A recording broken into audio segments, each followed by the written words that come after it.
It all starts in a modern and beautiful establishment. It is quite spacious and popular among people. A small doorbell rings, signaling the arrival of a new visitor. A large dark-haired man can be seen in the doorway. A sword weighs on his back, armor on his body, and the head of a killed monster in his hands.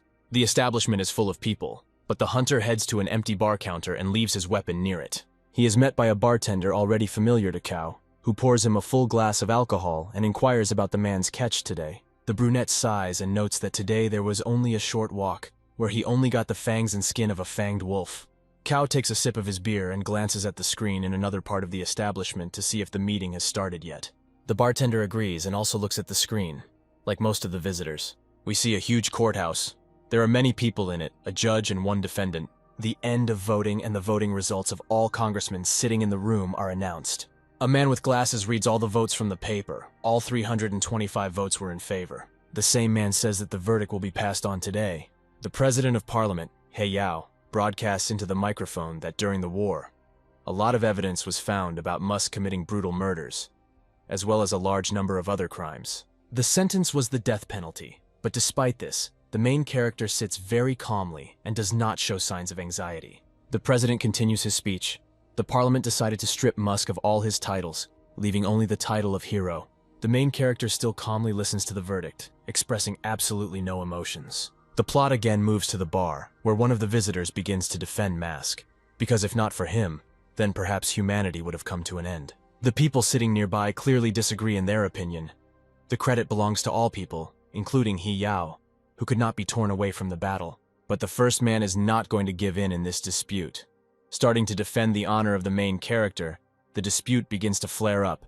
Both visitors start shouting. The dark-haired guy responds to the man's arguments by saying that the main character sent everyone back to the dark times. According to the visitor, Musk is either crazy or wants to return to the time when he was omnipotent and everyone admired him.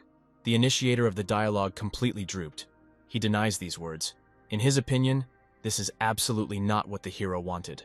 The President of Parliament invites Musk to leave the court with the honor of a special hero, because humanity will never forget his contribution to the overthrow of mutants. The main character does not respond in any way to Hee-Yun's proposal, even if these are the only conditions that can be deduced. He opens his eyes and begins to look at the courthouse. The guy sees a huge number of people and does not understand what is happening. Musk is indignant because he died from a sudden attack in the city at night. The hero's face finally expresses not only indifference, now sadness is also visible on it. Isn't this the place where his partners betrayed him? It seems that now his whole life is flying before his eyes. Suddenly, a black screen appears in front of the main character's face, announcing the completion of the mission to help humanity create a new national alliance. The main character is surprised that he will be reborn, but now he must choose whether to follow the path of a hero or a monster. This time Musk understands that he will choose the path of the monster. The hero finally smiled. According to Hee-Young, the guy's silence means dissatisfaction with the verdict. This angers the president. He admits that the main character has no equal in this world, but he had no feelings or wisdom for politics, which led to his isolation from many people. He also believes that this trial will completely expel Musk from everywhere, and he will become just a harmless statue for everyone. Despite the expectations of the court members, the hero says that he is protesting. The dark-haired guy from the bar is jubilant. It seems to him that Musk's words indicate that he simply does not want to lose his power. He is filled with anger and abruptly puts down his beer mug, shouting that such a person deserves a noose around his neck for his crimes. Musk looks straight into the camera and boldly talks about giving up the title of a special hero. This statement shocked not only the audience, but also Hee-Yun, who clearly did not expect such an answer. The guy gets up from his chair and still confidently repeats his words that he refuses the title of a special hero. He also tells everyone that he is tired of being a hero. The president finally breaks down. He starts shouting because he doesn't understand how he can express dissatisfaction with Musk's pitiful situation. Musk begins to leave, answering that there is not even a trace of dissatisfaction. He is absolutely calm. Hee-Yun's expectations were defeated because the main character does not want to continue helping people as a nameless hero, as the president expected. He screams at Musk with all his might, because he doesn't dare leave like that. The guy looked at him and just asked if there was anything else. The president responds quite aggressively that in this case, Musk should get rid of all his power. Meanwhile, one of the bar visitors does not understand what was meant, while the other does not know how one cannot understand such basic things. The answer to the question is quite simple. Hee-Yun wants to completely get rid of Musk's power. A pretty girl with her hair in a ponytail inquires about the rank of the main character, and learns from the hunter that the hero had the 13th rank, which is 4 levels higher than even the President of Parliament. From the dark-haired man, we learn that only Mask has passed above the 10th rank. President He is still angry. He orders the hero to refuse all his help. Musk agrees with this as calmly as possible and raises his hand, in which a large amount of his power has accumulated. The blue clot in his hand is growing larger, which scares the people in the room. The workers are in fear. They are sinking under the pressure of the guy's power. The president begins to resist. Even at rank 9, he is very exhausted. Sweat begins to flow down Hee-Yoon's forehead. The huge flow of energy does not stop, not sparing the people nearby. Musk proposes to return all the power back. Now the column of energy is so powerful and enormous that it has broken through the courthouse, reaching towards the sky. Already shocked by the incident, the city's residents are informed of the appearance of a new royal-class monster, and people are asked to find shelter. The courthouse is destroyed by Musk's energy, and all those who were there died. 10 minutes later, all of Musk's powers finally run out. The president is surprised. He was able to hold out all this time and remained alive. Hee-Yoon's face is touched by a crazy smile, because he realized that now the main character is an ordinary person who should no longer be afraid. The hero lowered his hand and directed his gaze at her, a slight strength still emanating from the mask. He turned around and walked through the ruins towards the exit of the building. As he walks, the main character takes off the white mask that had been on his face all this time. A malicious grin appeared on the president's face. In his opinion, Musk would come to an end very soon. The main character almost reaches the exit, but suddenly disappears in the red rays. Hee-Yoon is very amazed, even a little scared. He doesn't understand where Musk has disappeared to. A lonely portal located in a spacious dungeon glowed blue. A team of people consisting of several people comes out of the portal. They came here to fight enemies of the 1st level and demons of the 2nd. Having learned that huge spiders live in this place, one of the girls jokingly asks another girl named Chiang not to be afraid. The other 2 team members ask the captain to start quickly. They have already spent all their money and want to earn new ones. They also regret that they will not be able to see the trial of Musk in real time. But one of the girls finds a plus. If some of the people had not stayed to watch the trial, then they would not all have come to this secret place today. The captain glances at his team and says to move forward, postponing conversations until later. The main one offers to work hard and quickly deal with this place, to which the others readily agree. But suddenly they hear sounds from the portal, and it also begins to become brighter.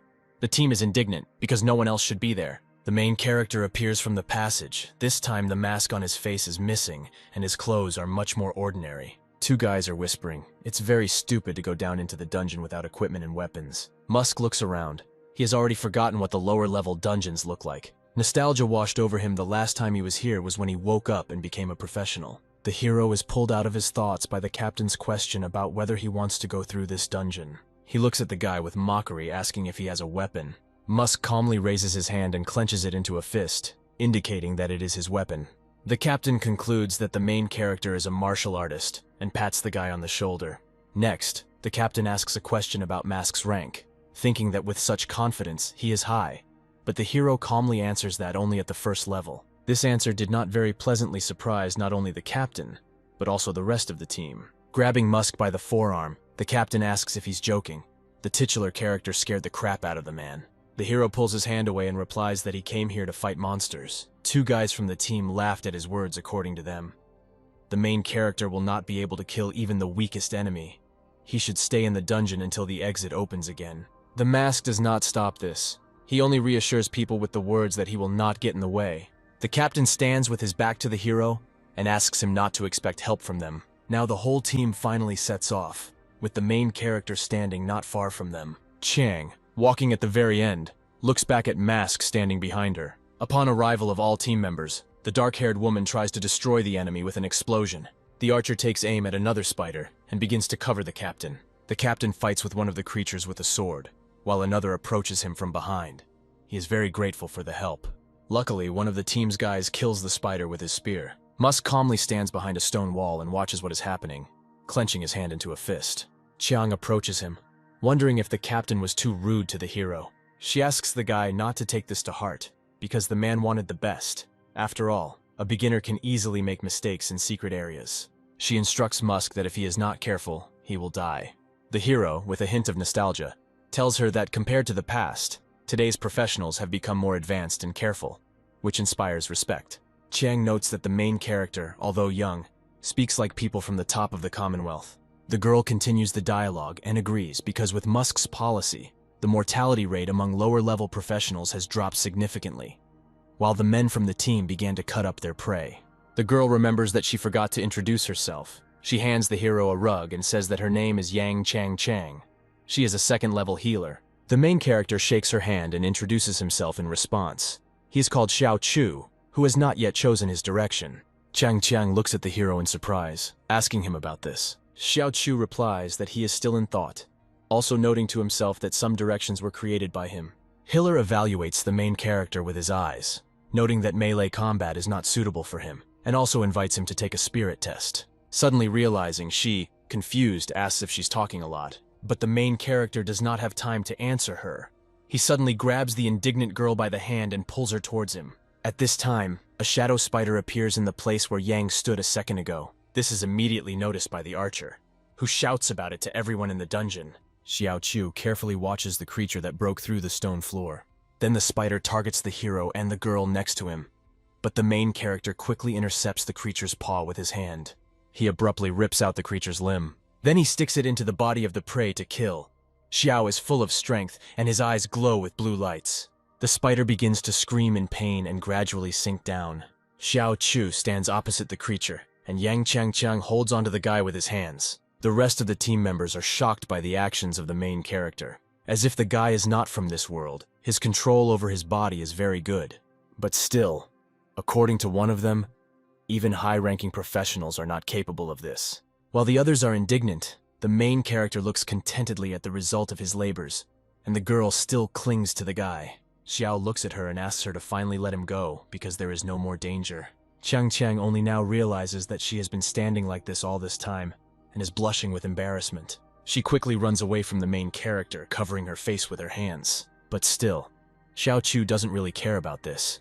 He is glad that by getting points for killing monsters, he will be able to quickly upgrade his skills, like in his previous life.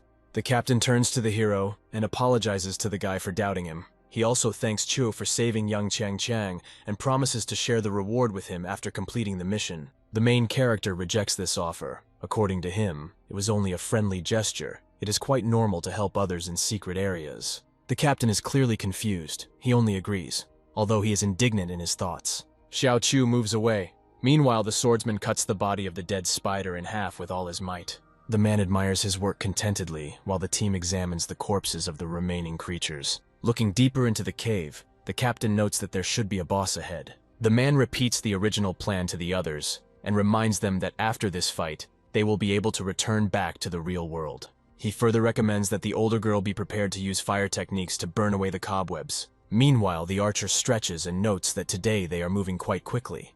When they leave, maybe they will have time to catch the end of the meeting of the century. The other does not see the point of watching the end, and the mask will be found guilty in any case. The archer is also interested in what the hero looks like without a mask, to which the girl shares a rumor that says that Mask is a woman. This girl's gaze becomes heavier. She shares that she used to support Mask and considered him the salvation of humanity. But after what happened in the city of Tuga, she changed her mind. She is interrupted by Yang Chang Chang, who, although a little shy, still asks not to talk like that. She heard that that city was attacked by an infected demon who turned all people into monsters, and then the mask had no choice. One of the team members jokes whether Yang is a paid person from the internet, clearly expressing ridicule, to which the girl begins to make excuses. The captain, realizing that the argument will soon develop into a conflict, asks everyone to end this conversation. He asks if they want to do a stand-up routine for a guest, pointing to the main character. The team moves on to meet the main boss. This part of the dungeon is completely covered with cobwebs. The archer is interested in the contents of the chest, which is guarded by the last enemy, and the girl notices that now his body can be sold for a good price. The atmosphere becomes tense. The commander reaches for his sword and informs everyone that the enemy is coming. Suddenly a spider appears, even larger than the previous ones, and its body is all interspersed with fiery color. Having shouted that he is taking on the boss, the commander swings his sword. The blade of the weapon blocks the paws of an incredibly strong enemy, but one of the members gets there in time. He swings his spear to help the main one. The guy concentrates his energy as much as possible and aims straight at the boss's head. Meanwhile, one of the spider's legs hits very close to Xiao Chu. He knows that low-level monsters have no intelligence at all. It will be quite easy to deal with the creature. The main character decisively hits one of the main boss's paws. At the same time, the archer shoots arrows from his bow at the spider, and the girl directs the fire.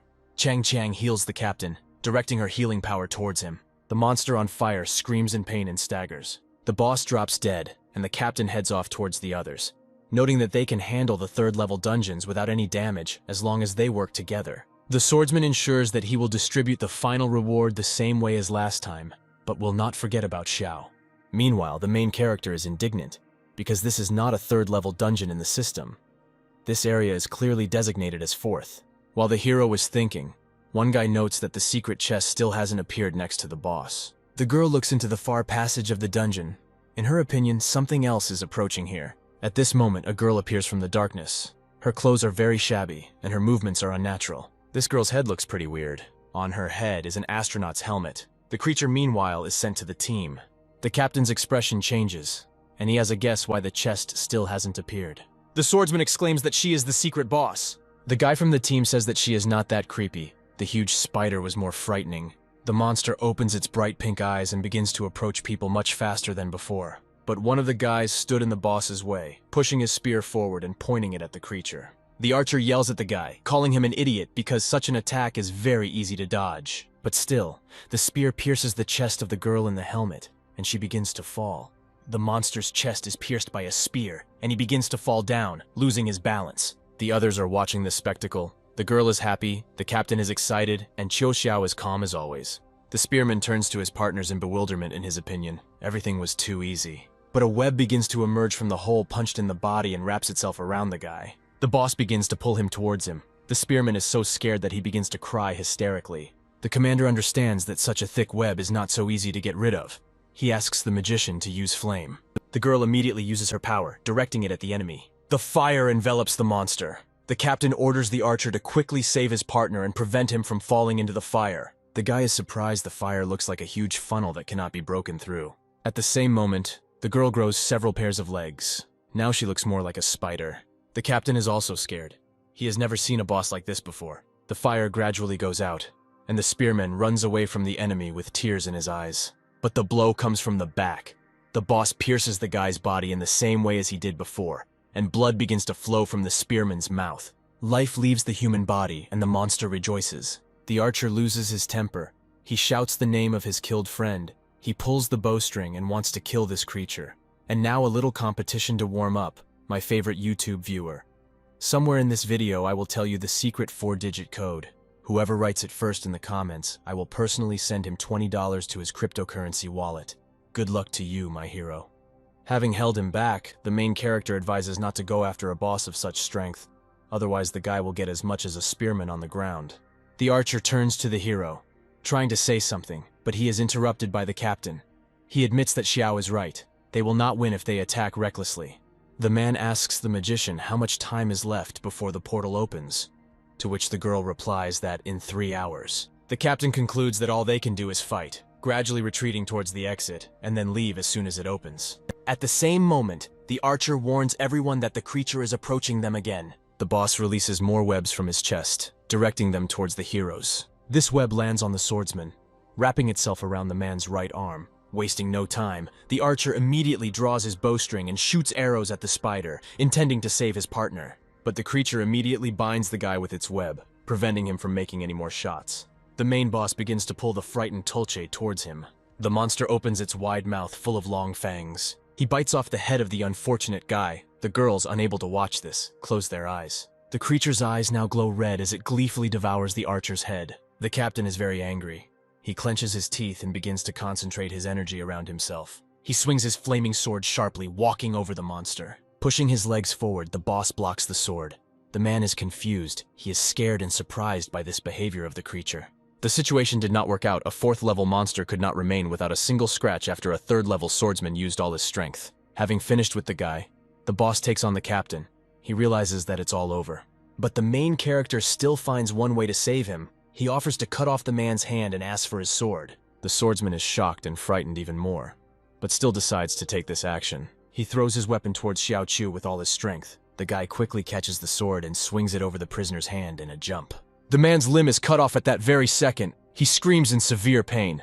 The captain's pupils are constricted. and there are tears in his eyes. He continues to scream while the boss is distracted, and all nearby objects are covered in blood. Xiao Qiu leads the captain to the far corner of the cave. The man is still in pain. He clenched his teeth, and drops of sweat flowed from his face. Yang Qiangqiang immediately runs up, directing his healing power at the victim. The second girl is much more frightened. She shouts out that she doesn't want to die in such a place and runs away. Ian asks the main hero standing in the distance why he hasn't run away yet. He replies that there is no hiding from the boss. He deliberately allows his victim to escape, because for him this is a real delicacy. The main character also shares that the monsters chosen by the gods feed on the negative emotions of people. Qiang asks again. She clearly does not understand what is being said. Xiao explains that when blessed by the gods, monsters gain terrifying strength and speed, as well as appearances that are beyond human comprehension. The monster begins to act again and releases a huge volume of purple smoke. The girl immediately draws attention to this. Ian rises to his feet and casts a spell on everyone to repel the poison. The smoke also catches the second girl, who has run quite far away. Her eyes roll back, she loses consciousness and falls. Chang also becomes ill. Her face turns red. She understands that this is not poisonous gas, but a spirit suppression spell. The monster becomes alert. He sees that Xiao Qiu is the only one who has not lost consciousness. He tells the boss that even though he doesn't have his powers now, the spirit is still at level 14. The hero turns his gaze to the enemy. Now his eyes glow red. The screen shows the main character that the monster's status has been activated, and the main character reports this to the creature. Xiao Qiu has armor that covers his entire body.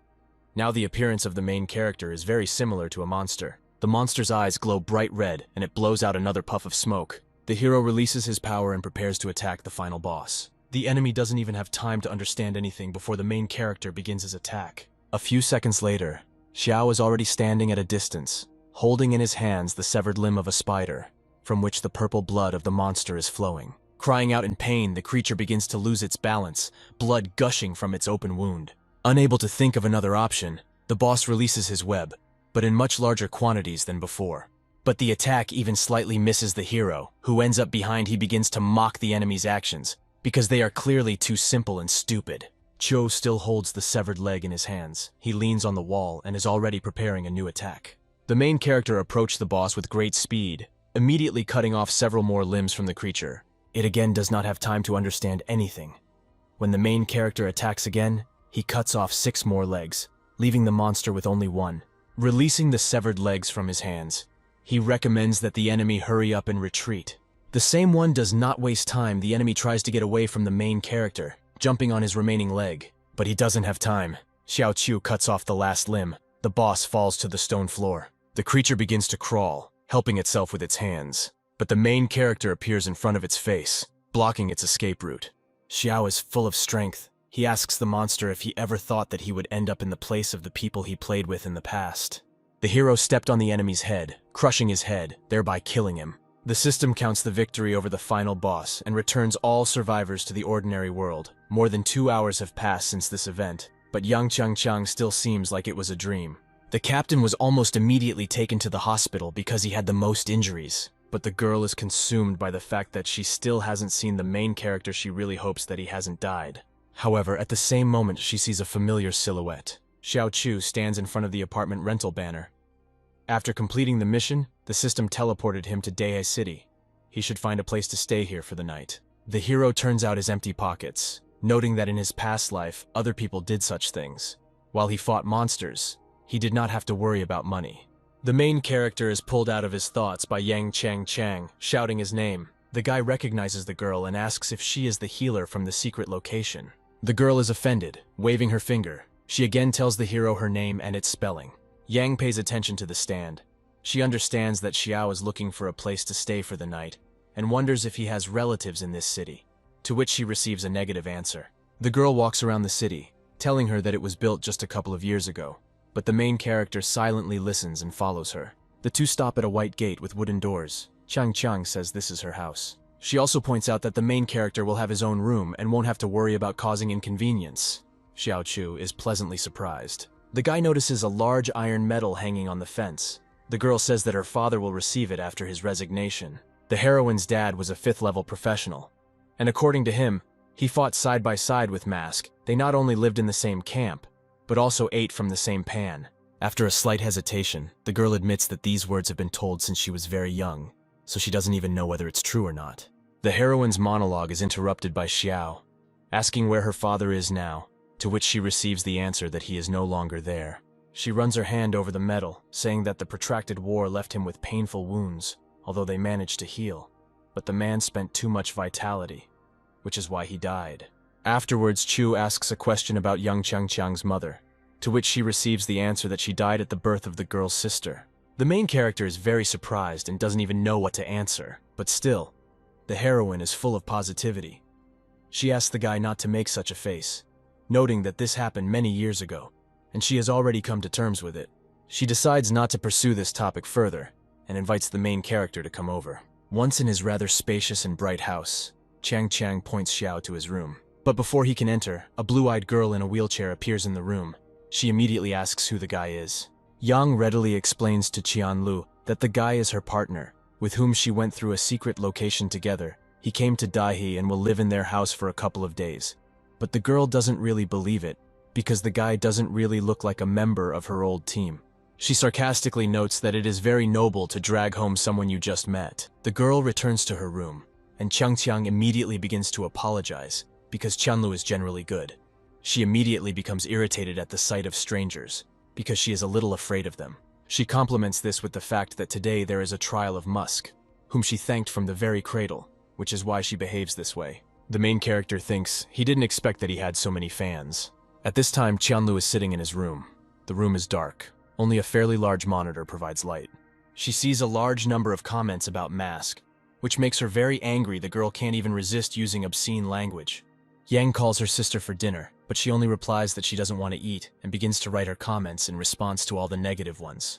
The eldest of the girls asks to leave, if only because they have a guest at home today. But the youngest doesn't care. She doesn't understand why on earth she should be glad to see him. Chang retreats and accepts that her sister will not come out. Sitting down at the table, the heroine apologizes for the absence of a relative, as well as for the too simple food. Xiao says that the food is very tasty, hanging a piece of one of the dishes on chopsticks. He eats with pleasure, remembering his diet in the past. Then he thought that as long as he was able to fight the darkness for the sake of humanity, any food, even those that were difficult to swallow, became appetizing. Meanwhile, the television is on the news, where Musk's disappearance is discussed during the morning meeting. The man with glasses claims that the renunciation of powers was for the sake of show, and the disappearance of the guy is connected with the renunciation of crimes. The second man says that he heard contradictions among people, and also wonders whether Musk's disappearance will affect the peaceful life of citizens. The reasoning of the presenters comes to the conclusion that society has never relied on the strength of one person, and their main body is Parliament. The main character is not affected by these words. He also calmly continues to eat, but Yang is slightly indignant. She asks Xiao's opinion, and is also surprised by it that the guy is already eating his fourth serving in a row. He, without looking up from his food, still speaks his mind. He believes that, given Musk's behavior, television is simply trying to say that he is hiding from crimes. But the girl interrupts Chu, exclaiming that Musk definitely must have reasons for this. The main character simply agrees with this. The heroine notes that he is absolutely indifferent to this topic, and this one does not bother him at all. Before the meal is over, someone starts banging on the door of the house. The girl is scared. She says that these are people from one well-known company. Young Chang immediately runs outside and opens the door. There are 4 large men standing outside the gate, who note that it is difficult to meet the girl. The heroine is outraged, because she had long ago made it clear to them that she was not going to sell this house. But one of the men does not back down. He tells Yan about the poor condition of her boss, and the disbandment of the team in which she was a member. The girl does not understand how he knows all this, but the mister reminds her of his position. He also teases the heroine that she has no one else to rely on. The man announces that he is giving the sisters 5 more days to think. If after this time they do not decide to cooperate, then matters will be decided differently. He also announces a price of $100,000 for the house. Cheng is very indignant because just recently the company was talking about $3 million, and now the price has dropped so much. The elder says that the real estate market is in constant flux, and this is normal. And he also begins to put pressure on the girl, reminding her about her sister's health, which requires money to maintain. At this moment, Xiao Chu appears behind the heroine, coming closer. The man pushes young Chang aside, heading to meet the guy. He introduces himself as Kenzo, and notes that he would be happy to collaborate with the main character in the future. Kenzo extends his hand to Xiao, to which he also extends his hand in response. Chang shouts to him that the man is a magician who specializes in mental attacks.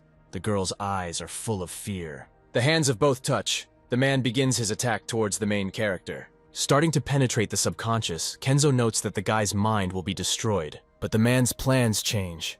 He does not understand what is happening, because he should have already finished. Kenzo finds himself in the hero's subconscious, which is a whole ocean of mental power.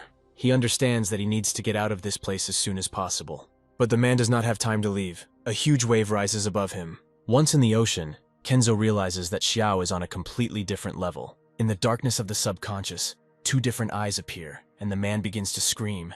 He realizes that the guy is a monster. At this time, the partner is trying to shake the man so that he wakes up. The girl is indignant. She absolutely does not understand what happened. Another man swings at Xiao Chu, because he understands that this is his doing. But he is stopped by Tsai, who explains that the guy is clearly much stronger than him. With simple reasoning, they come to the conclusion that the main character is most likely third-level personnel. Tsai picks up his partner's body, telling Chang that they underestimated her. The men leave, leaving the heroes alone again. Yang asks Chiu if he knocked out Kenzo. Looking away, Xiao says that he did not want to interfere, but the man asked for it himself. He asks the girl how long these guys have been bullying her, to which he receives the answer that about 4 years. Also, these people constantly tried to break into them, often taking advantage of the girl's absence and intimidating her sister. But fortunately, 2 years ago, Yang Changchang became a second-level professional and joined Captain Song's team. He secretly threatened the men, and they no longer dared to appear. She is amazed that these terrible people came to them as soon as they learned about the captain's condition. The main character does not understand that the government should have helped the girls, because they are the family of a soldier. He also doesn't understand what kind of company came here. Yang just shrugs. She looks after the people leaving and notes that it is more profitable for the state to be on the side of those who bring in income. After some time, the heroes find themselves in the kitchen again. Xiao Chu is washing the dishes, despite Chang's objections. In his opinion, everything possible must be done to show his gratitude to the person who helped. The girl wipes clean dishes and says that the main character provided a lot of help. He helped drive all the people away from the company. She asks the guy about his plans for the future, suggesting that he will join another team to clear out secret areas. He only agrees. Looking into the distance, Yang shares that she really hopes that Captain Song will recover very soon. And if not, then she has no choice but to look for a new team. She is also afraid of a team within which there will be enmity, but immediately promises the main character that she will definitely recommend him if she finds a good team. He agrees, but unfortunately, from the moment he entered the path of the monster, he already knew that no one would fight side by side with the monster. Suddenly, a familiar screen appears in front of Xiao Chu, telling him about a new mission. The main character confidently emerges from the portal, glowing blue. The guy examines the new location, noticing that this time the secret kingdom looks in the style of medieval Europe. Chu looks at the two monster statues on high pillars. The statues suddenly come to life, revealing their ugly appearance. Lost in thought, the main character realizes that if Yang Chang's squad had encountered this creature, they would have suffered heavy losses. Two gargoyles attack the main character, their eyes glowing bright red, and their movements are fast and sharp. But before the monsters have time to overtake the hero, he takes on his monster form in order to deal with his enemies as quickly as possible. He swings his arms with great speed, cutting off the heads of the creatures he comes across with his claws. Both enemies are eliminated, and Xiao Chu continues his journey through the secret location. But as soon as he walks quite a bit, dozens more gargoyles appear in one of the halls. The creatures take off and are about to attack the hero at once. Xiao crouches down, preparing to fly up to strike first. He hits the first monster in the neck, piercing it right through. Chu kicks the second one in the head, after which it shatters into stone fragments. Having dealt with everyone, the main character holds the last monster in his hands. Chu remembers well that gargoyles have no feelings, but his enemy still trembles with fear, afraid to die. And then the hero tears the creature into two parts, pulling the wings. All the smaller enemies are left behind, and Xiao Qiu moves on to the final boss. The leader of the gargoyles appears right in front of the main character. He is much larger in size, more human-like, and also holds a huge iron spear in his hands. Xiao catches himself thinking that his overly human appearance makes him want to kill the leader, and begins a fight with him. At the beginning of the location, there is a small team consisting of 2 girls and 2 boys. The archer asks if they are the first squad to enter here. The captain agrees, because the people from the inspection bureau promised him that this place was sealed before their arrival. But these words are refuted by the short-haired girl. According to her, someone incredibly strong has already been here. She points to the butchered corpse of the gargoyle, analyzing what happened to it. She turns her frightened gaze to the captain and says that this creature was torn apart like a rag. But the team's defeats do not end there. The archer points to the wall, saying that now he definitely has no doubts. The leader of the pack is nailed to the stone wall, pierced through with his own spear. In the secret area control bureau, everyone is confused. A large man throws a stack of papers onto the table with all his might. 7 teams have already reported that the dungeons have already been cleared before them. He also doesn't understand how some team or individual escaped the bureau's monitoring and entered the secret area without registering, all of which is listened to by several more workers, who are also unhappy with this situation. But one guy still thinks that there is nothing wrong with this in any case. Sooner or later, the secret areas will be cleared by someone. This angered the man even more. He hits the table with his fist, because this means that someone secretly helped another person penetrate the dungeons, and this is an abuse of authority. He also complements his words with the fact that there is no problem in killing the monster, but an unregistered user can ambush the dungeon and attack the party. Looking at the employees, the man notes that they are a new generation and have not seen wild times before control, because the most common cause of death in dungeons is not at all from monsters, but from the hands of comrades. He frowns. After all, people should not die because of meaningless internal conflicts. The chapter closes the topic and continues to deal with questions about dungeons. One of the girls asks why it is believed that it was one person and not several. The man tells her that the wounds on the bodies of the monsters are similar. The head sharply orders to closely monitor the professional market and find out if he has recently sold trophies from hidden areas. Meanwhile, at the city market for professionals, a man full of enthusiasm. He hands over a wad of money and asks not to forget about it when the person sells something. The main character takes the money and begins to count it. He thinks that most likely he sold everything cheap again. But he doesn't really need such materials obtained from secret areas. The guy looks at the proceeds and wonders if this money is enough to pay Yang Qiangqiang's rent. But Xiao Qiu's attention is attracted by the girl's argument. She does not agree with the amount that the seller offered her for the sword. The seller just scratches his head. The weapon is too old, the blade is very thin, but it is still a material that can be bought for scrap metal. Qiangqiang completely drooped, because her late father's sword, which was very dear to her, had just been called scrap metal. But the man took pity on her and raised the price to $3,500. The girl looks at the sword with sadness. She doesn't want to sell it, but otherwise there won't be enough money to treat her sister. Grinning contentedly, the man begins to think that the weapon contains forged coal iron, which can be obtained in a few secret areas. The man will earn tens of thousands from it. The merchant advises the girl to hurry up with the sale, otherwise he will not buy the sword at all. But Xiao Qiu stops her. Yang is surprised by his appearance, but the main character only says that he will tell everything later. He scans the sword and invites the heroine to pick it up herself. The seller is very indignant. He leans over the counter and shouts to the guy that he has already agreed on the purchase. Qiu calmly informs the girl that the money offered is too little, and he hands her his proceeds. The merchant is very upset. He realizes that he has now lost a huge amount of money. The heroes are sitting on a bench. The girl is counting the money, and the guy is examining his sword. Qiangqiang hands part of the amount to Xiao Qiu, saying that for him the sword will cost a maximum of 1,500 because he saved her more than once, and she cannot take that much money. But the main character does not accept this. I argue that the girl provided him with housing, which is how she paid him. Both stand their ground. Qiu also tells the heroine that the sword is not as simple as she thinks. He cannot tell her the reason, only reveals it, that it costs much more than several thousand. The girl is surprised the sword that she has kept since childhood turns out to be very mysterious. She draws an analogy with the mystery of the main character. Yang calmly says that she will not meddle in the affairs and secrets of the hero. She only asks to handle Fei Ya's sword well, because this is the only thing that she and her sister got from their father. Looking at the weapon, Xiao notes that the name suits the sword very well. Still, the girl is completely desperate, because she could not protect her father's last thing, but she needs to somehow pay for Qianlu's treatment. The main character is interested in this topic, and Qiangqiang begins her story. Yang recalls the old story about the great demon Dahi, where the monster destroyed everyone. All the professionals entered the battle. Only thanks to the sacrifice of these people, ordinary residents were able to get to the shelter.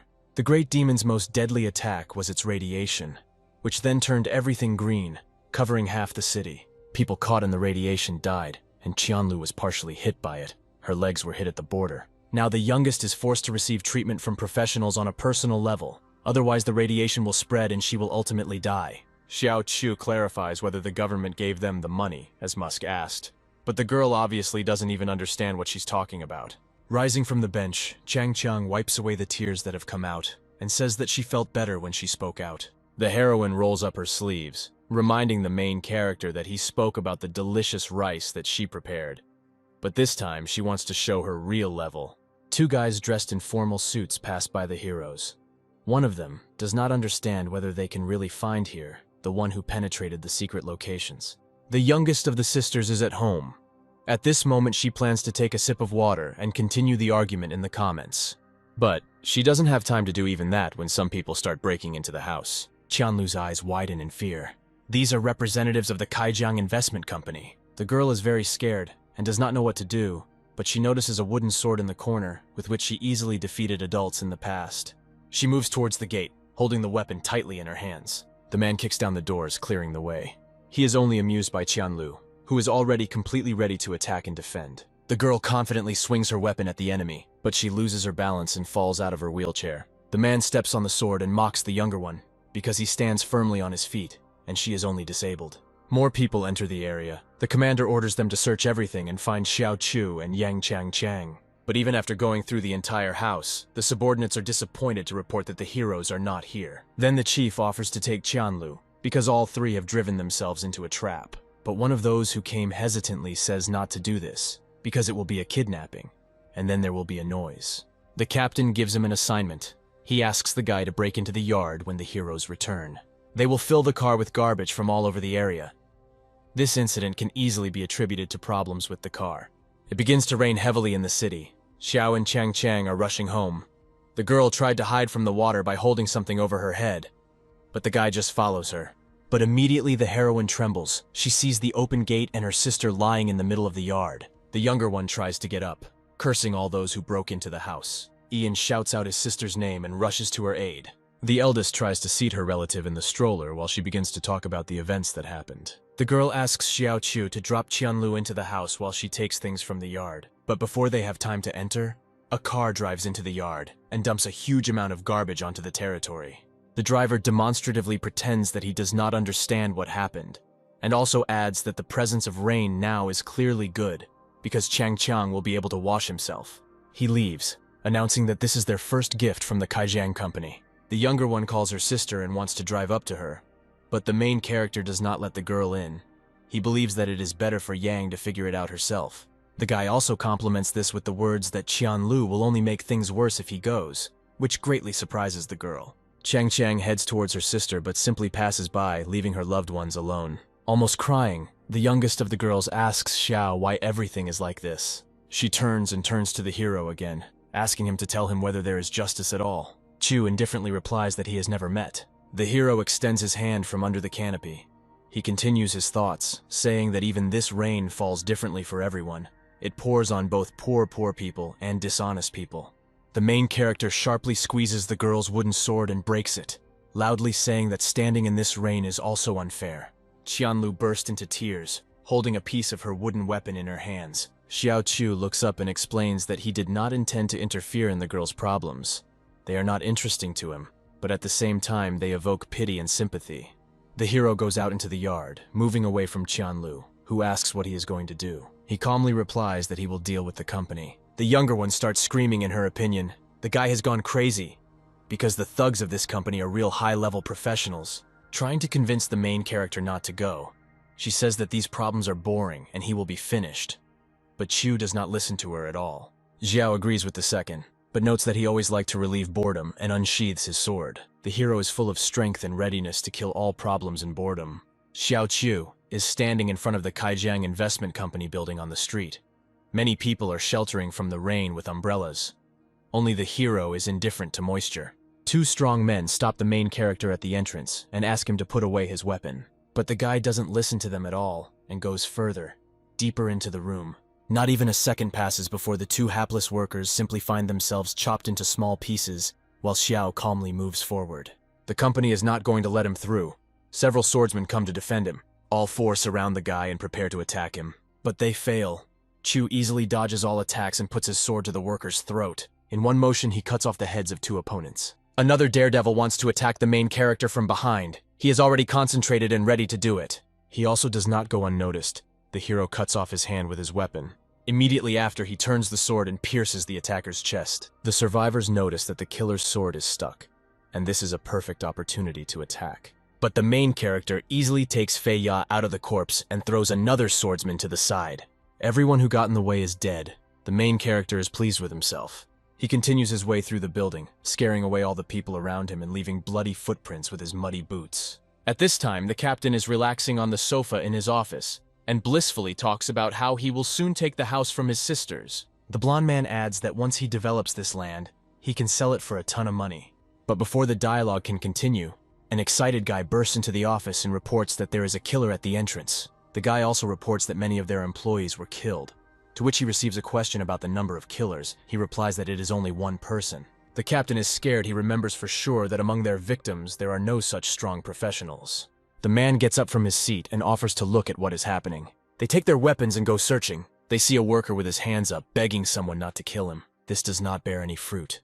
The man swings his sword, inflicting wounds on the worker that are incompatible with life. Xiao Chu walks up the stairs, full of anger and his eyes shining red. The captain tells the other men not to be afraid, because they are level 4 professionals. The captain invites the main character to surrender without a fight. Then he will not touch the hero's corpse. But he is stopped by one of the assistants, who says that the guy is Chang Chang's new friend, from whom his people suffered. Chu holds his sword ready. He also understands that since there are 3 strong professionals here, it will be difficult for him to maintain his human appearance. The main character also turns off the lights on the entire floor, scaring the employees even more. They are all surprised, but then one of the men comes into play, who owns the twilight vision technique, which helps him see in the dark as during the day. He looks around and sees some creature in the corridor. He realizes that it is a monster. The man falls into a stupor, even though he holds his pistols at the ready. But he also realizes that the creature is stronger. Joseph begins to back away, hoping to get away from the enemy.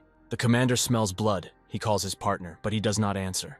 Lightning strikes outside the window, illuminating the face of the monster standing in front of him for the leader. The main character attacks, but the leader manages to defend himself, blocking the enemy's blow with his axe. He understands that if he does not have time to react to at least one blow, he will die immediately. But the captain is helped by his other partner, who fired an ice arrow at Xiao Chu. This does not bother the hero in any way. He stops the block with one hand. By squeezing it slightly, the main character breaks the ice, which instantly shatters into small pieces. The hero returns to the captain again, turning his gaze to him. Just a few seconds later, bloody dew appears on the leader's neck. The man's head is cut off, and Chu begins to attack the survivors. 3 swordsmen see a creature unfamiliar to them. They are all scared and don't know what to do. The main character comes almost close to the first swordsman, and again after a few seconds, Xiao copes with his opponents. A dark-haired and curly-haired man decides to stop him, shouting to him with an order about it. He assesses the enemy, first assumes that it is a monster, but at the same time the characteristic aura of madness is not felt from the creature. The swordsman begins to go down. He realizes that the hero is the only one in the world who is capable of being in a state between man and monster. The man begins to act. He aims at Xiao, but the hero manages to dodge, and the attack only hits part of his face. The attacker realizes that it is not for nothing that this is a humanoid-looking monster, because he was even able to dodge its attack. The swordsman does not give up. He begins to wield his sword with great speed. But still, the blows cause almost no harm to Chu.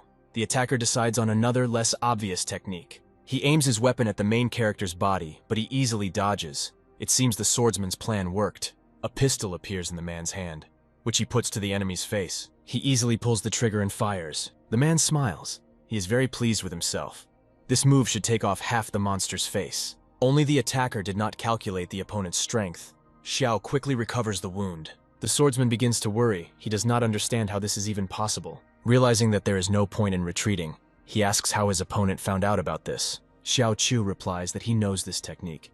He even set the rules of justice when he created them. According to the swordsman, the monster is crazy, because this technique was created by none other than Mask. He also asks if killing monsters like the protagonist is not justice. Chu answers the question with a question whether it is not unfair that the swordsman ruined a huge number of people. The man does not care which plot is owned by the main character, and this punishment is injustice, and he will always stand on the side of justice. After these words, the swordsman confidently moves towards the hero to attack. Xiao Chu shows his true strength when many sharp shoots appear from his body. The man begins to dodge the attacks, but his opponent attacks too quickly.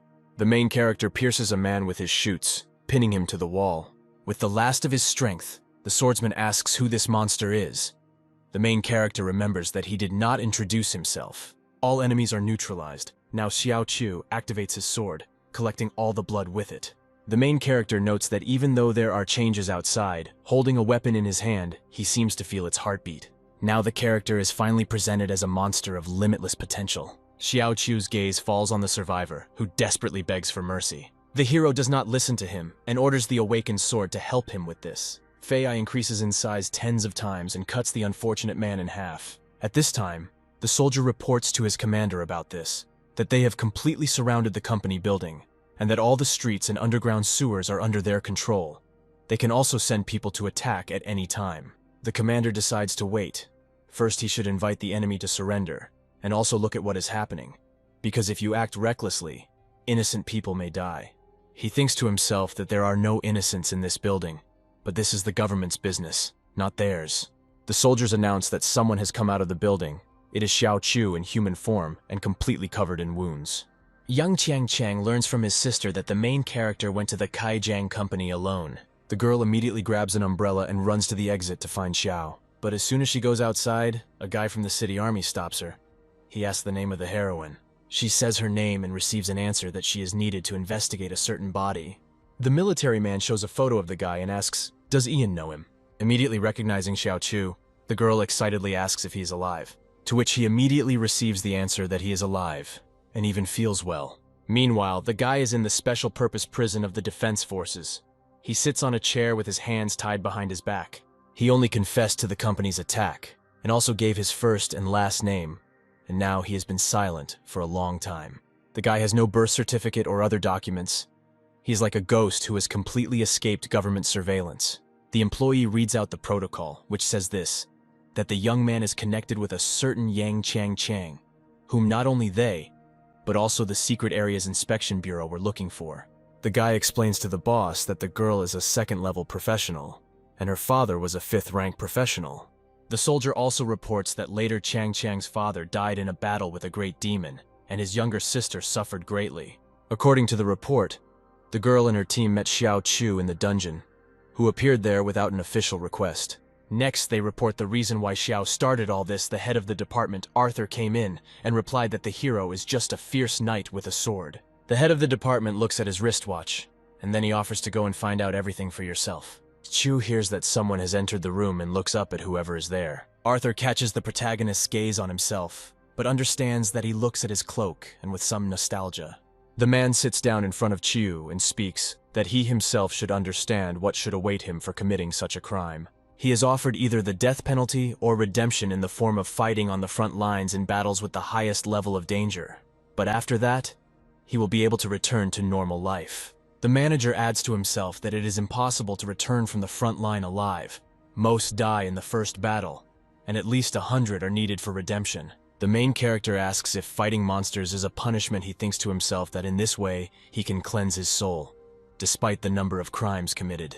From the tone of his voice, Arthur understands that the guy has already been to the front and asks what he did there and in what role. The hero replies that he has been there a lot, but not as a soldier. Now he is laconic and clearly does not want to answer. Realizing that few fight at the front, the man decides to compare photographs of military personnel with Zhao's appearance in order to understand who he was. The second man says that he has been at the front for almost 10 years and can be considered a veteran, only Musk. And the first party that established the line of retreat for the monsters can be more qualified than him. Arthur points to the Order of the Mask hanging on his cloak. He also notes that despite this, he was far behind him and only looked at the hero's back. The second man hits the table with his hand. He tells Chu that since he was on the front line, he must surely understand that the current peace was very difficult for them. He also tells the hero that if someone finds out about his method of avoiding the monitoring bureau, it will simply be a shock to society, and people's usual lives will simply be destroyed. The men begin to leave.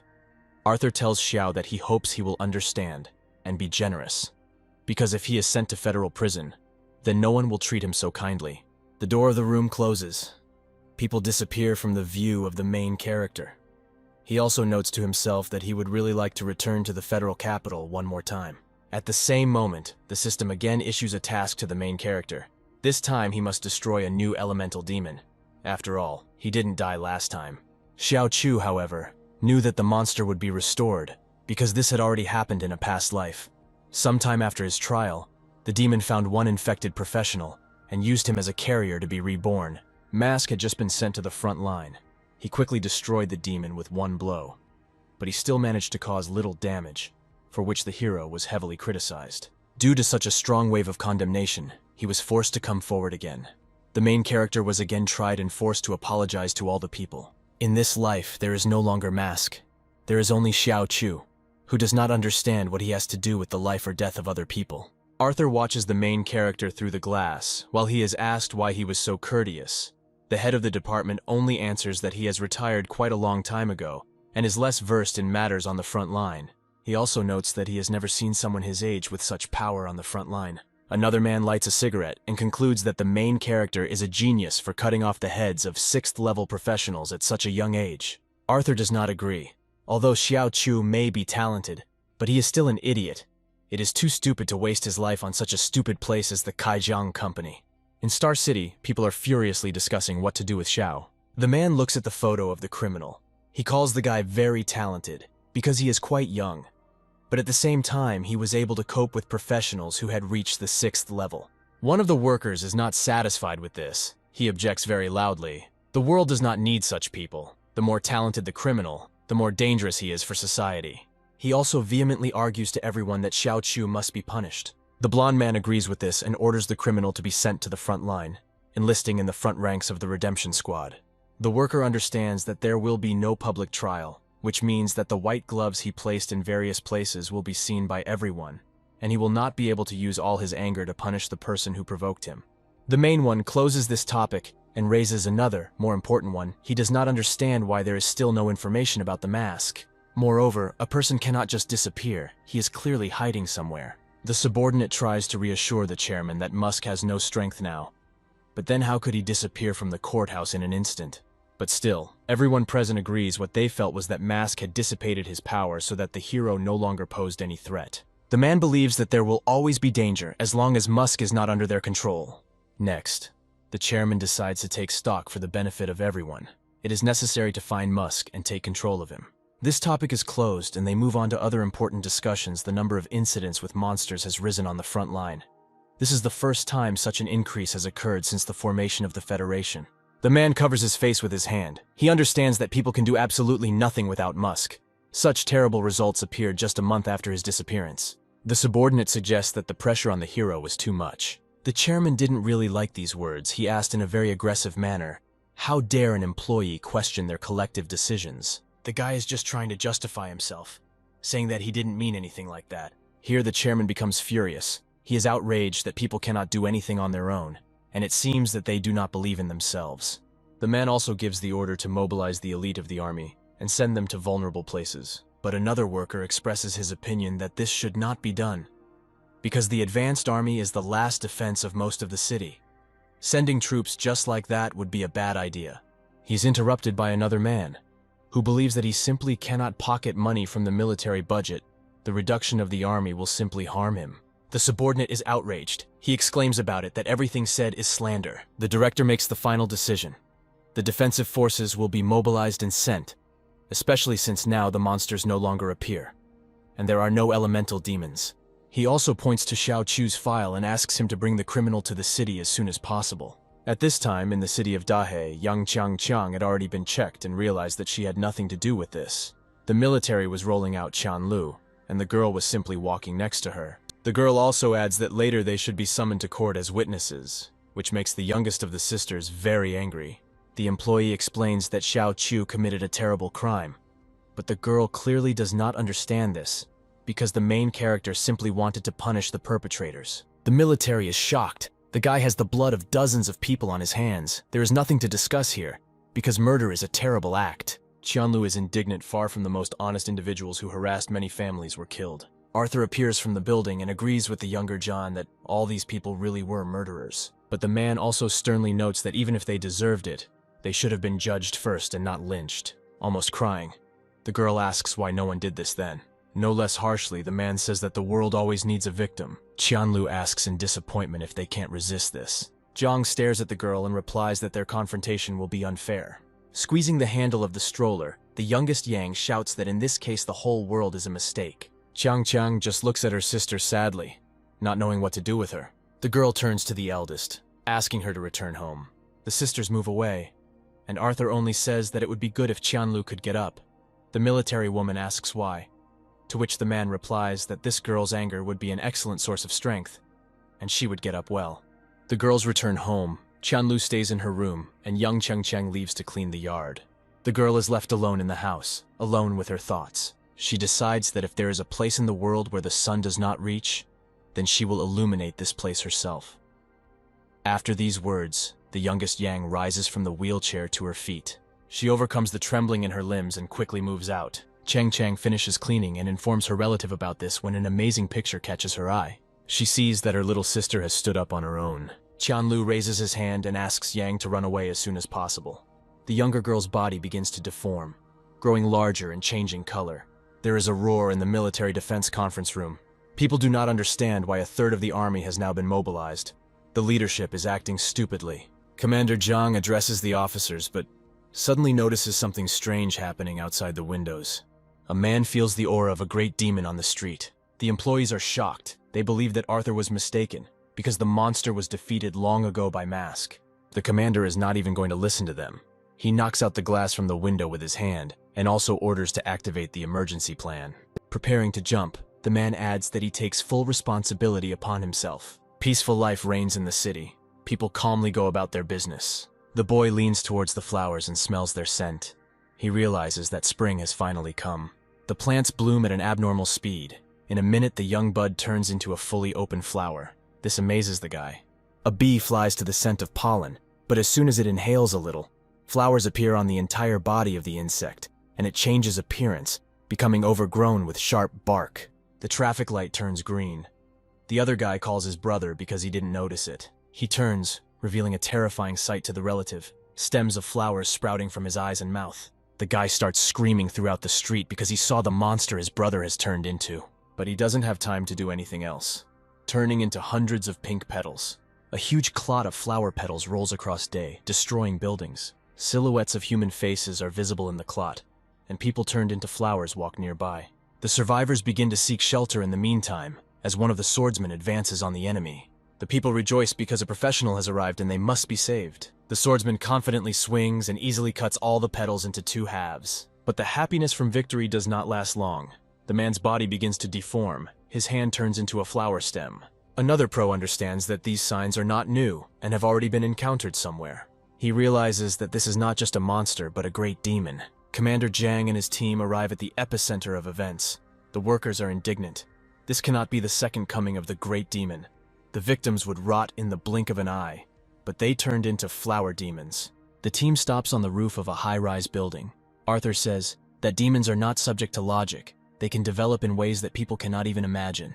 The man orders to take control of the street, watch from afar and not allow the monsters to spread. The team immediately follows the order and jumps down. The remaining people are very scared. They run away from the creatures that are devouring them. The commander arrives and tells the men to duck immediately. He uses a technique that allows him to release a fairly large fire dragon. The flower demons are burned. The people rejoice that they are finally saved. But their conclusions turn out to be hasty. The blonde guy inhales a small amount of ash and turns into a monster. Arthur abruptly realizes that even this ashes contain the aura of a great demon. In a short time, the city begins to look like a jungle. Houses are entwined with vines, the roads are completely overgrown, and there are more and more monsters. One of the professionals calls this place a green hell. Commander Zhang gives the entire military order to stop attacking with fire. The man sets the main task that they should not let anything out of the city. These demons are extremely contagious. He goes further, but is stopped by worker Chung, asking about what is happening. Arthur remembers that Chung participated in these events and asks him to confirm. The man is completely sure that this is a great demon, but at the same time does not understand why the monster is still alive.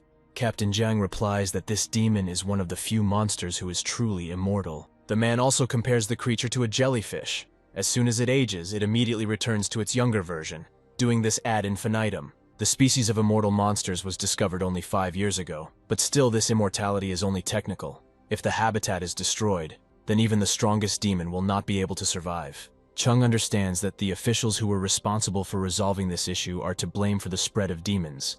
Then Musk asks them to study all the victims in order to completely get rid of all traces left by the great demon in Dehi. As soon as the hero left, they immediately forgot about this request. They also appropriated the money allocated for its implementation. The man understands that all this would not have happened if they had obeyed Musk's orders. The commander says that this should be left for later. Now he needs to find out where the very epicenter of this disaster is. The second man raises his voice. In his opinion, going there alone would be a bad idea, and you shouldn't do it. Zhang only says that he feels that there are no monsters that are higher level than him. Moreover, the great demon does not have any outstanding skills. He can only easily infect people. He also believes that if he does not destroy the enemy now, he will have to pay a much greater price later. Finally, Chung tells his partner to be careful and not get infected, and that he will ask a subordinate from the bureau to send a map of energy fluctuations.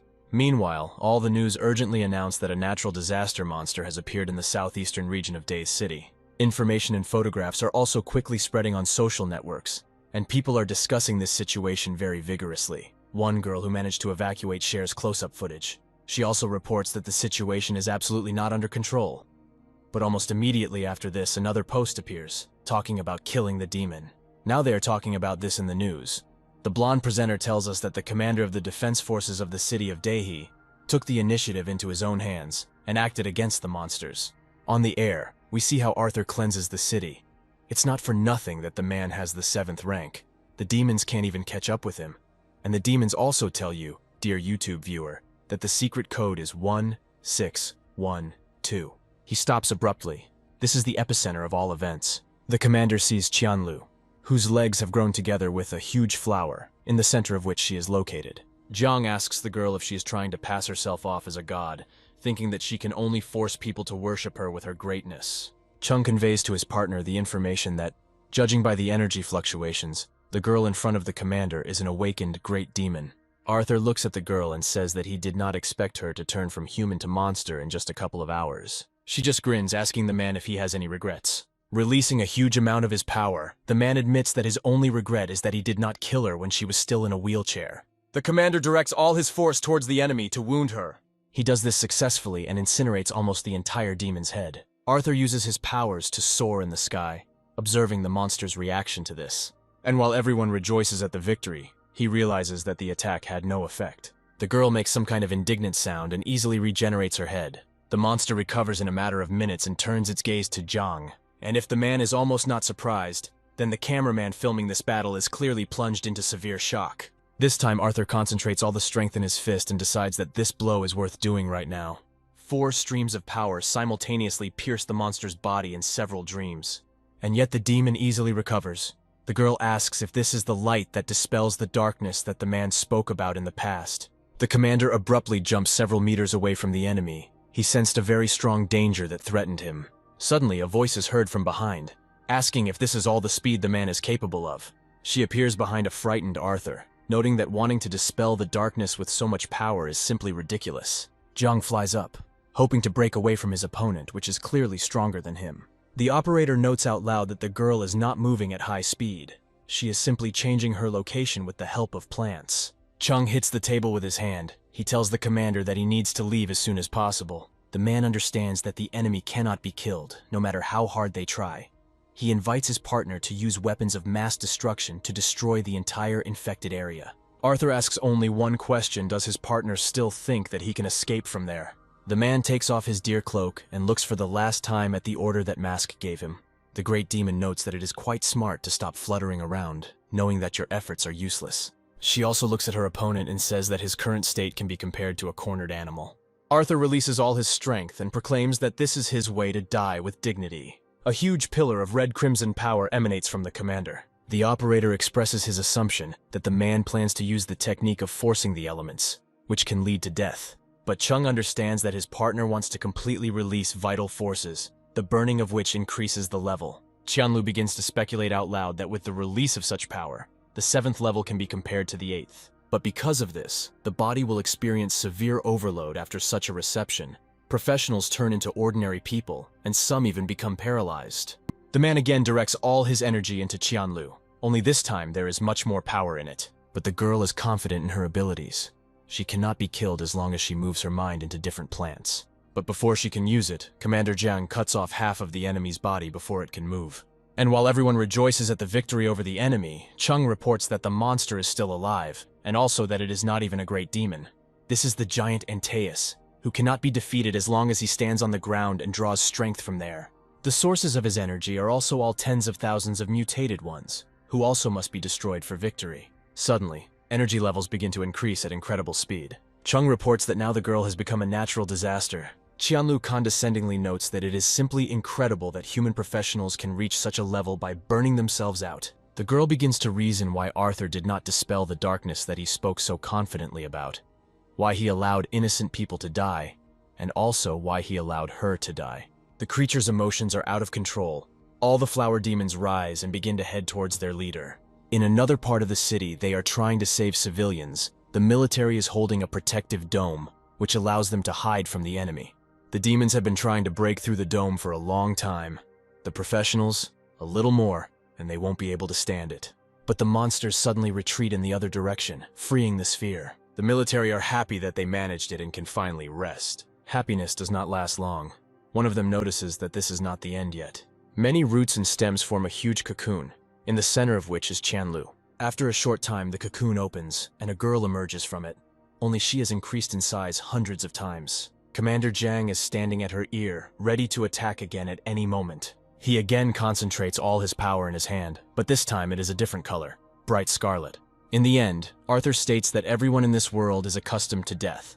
The man looks very shabby. His whole body is covered with red spots, which were formed by burst blood vessels. Jiang rushes forward and ends his words by saying that there is nothing wrong with being alive either. Qianlu half-heartedly raises his hand to prevent the attack, but her eyes widen in surprise when she sees that the energy is simply burning her hand in the very center, and does not stop. The news is still actively broadcasting. The presenter joyfully announces that humanity still has a chance to win. Even those who are far from the scene of events sincerely rejoice that this one man even decides to become a professional, who will command lightning. But once again, hopes turn out to be false. The demon again easily regenerates his lost limb. She wraps the roots that grew from her hand around Adam, intending to kill him. Qianlu slowly clenches her huge palm into a fist, and finally she offers Jiang to go to hell, since there is nothing interesting in being alive. The girl squeezes her huge hand to the end, crushing the commander to death, leaving only splashes of blood and many flying petals from the man.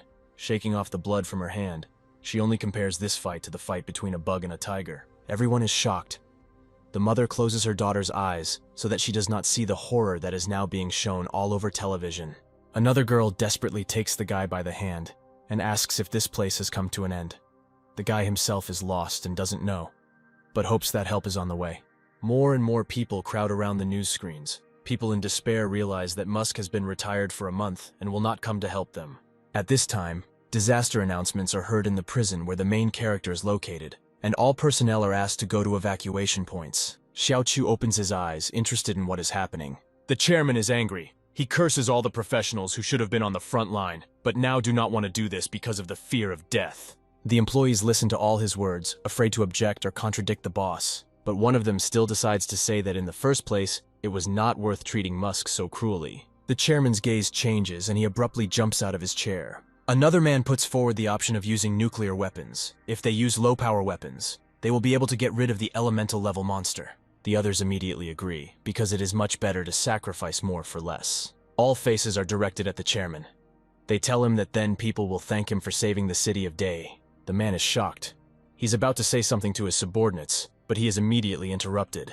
The worker sharply shouts that someone has appeared at the scene of the disaster. The main one becomes hopeful and asks if these are the professionals he sent to fight the demon. The speaker listens to the information he hears in his headphones, holding them with his hand. The man's eyes widened with fear. He fearfully announces that the one there is more like a monster. A crack appeared on the roof of the main building of the Special Self-Defense Forces prison, running right through and emitting smoke. This crack was quite large in size and had several branches, which instantly expanded over the entire area.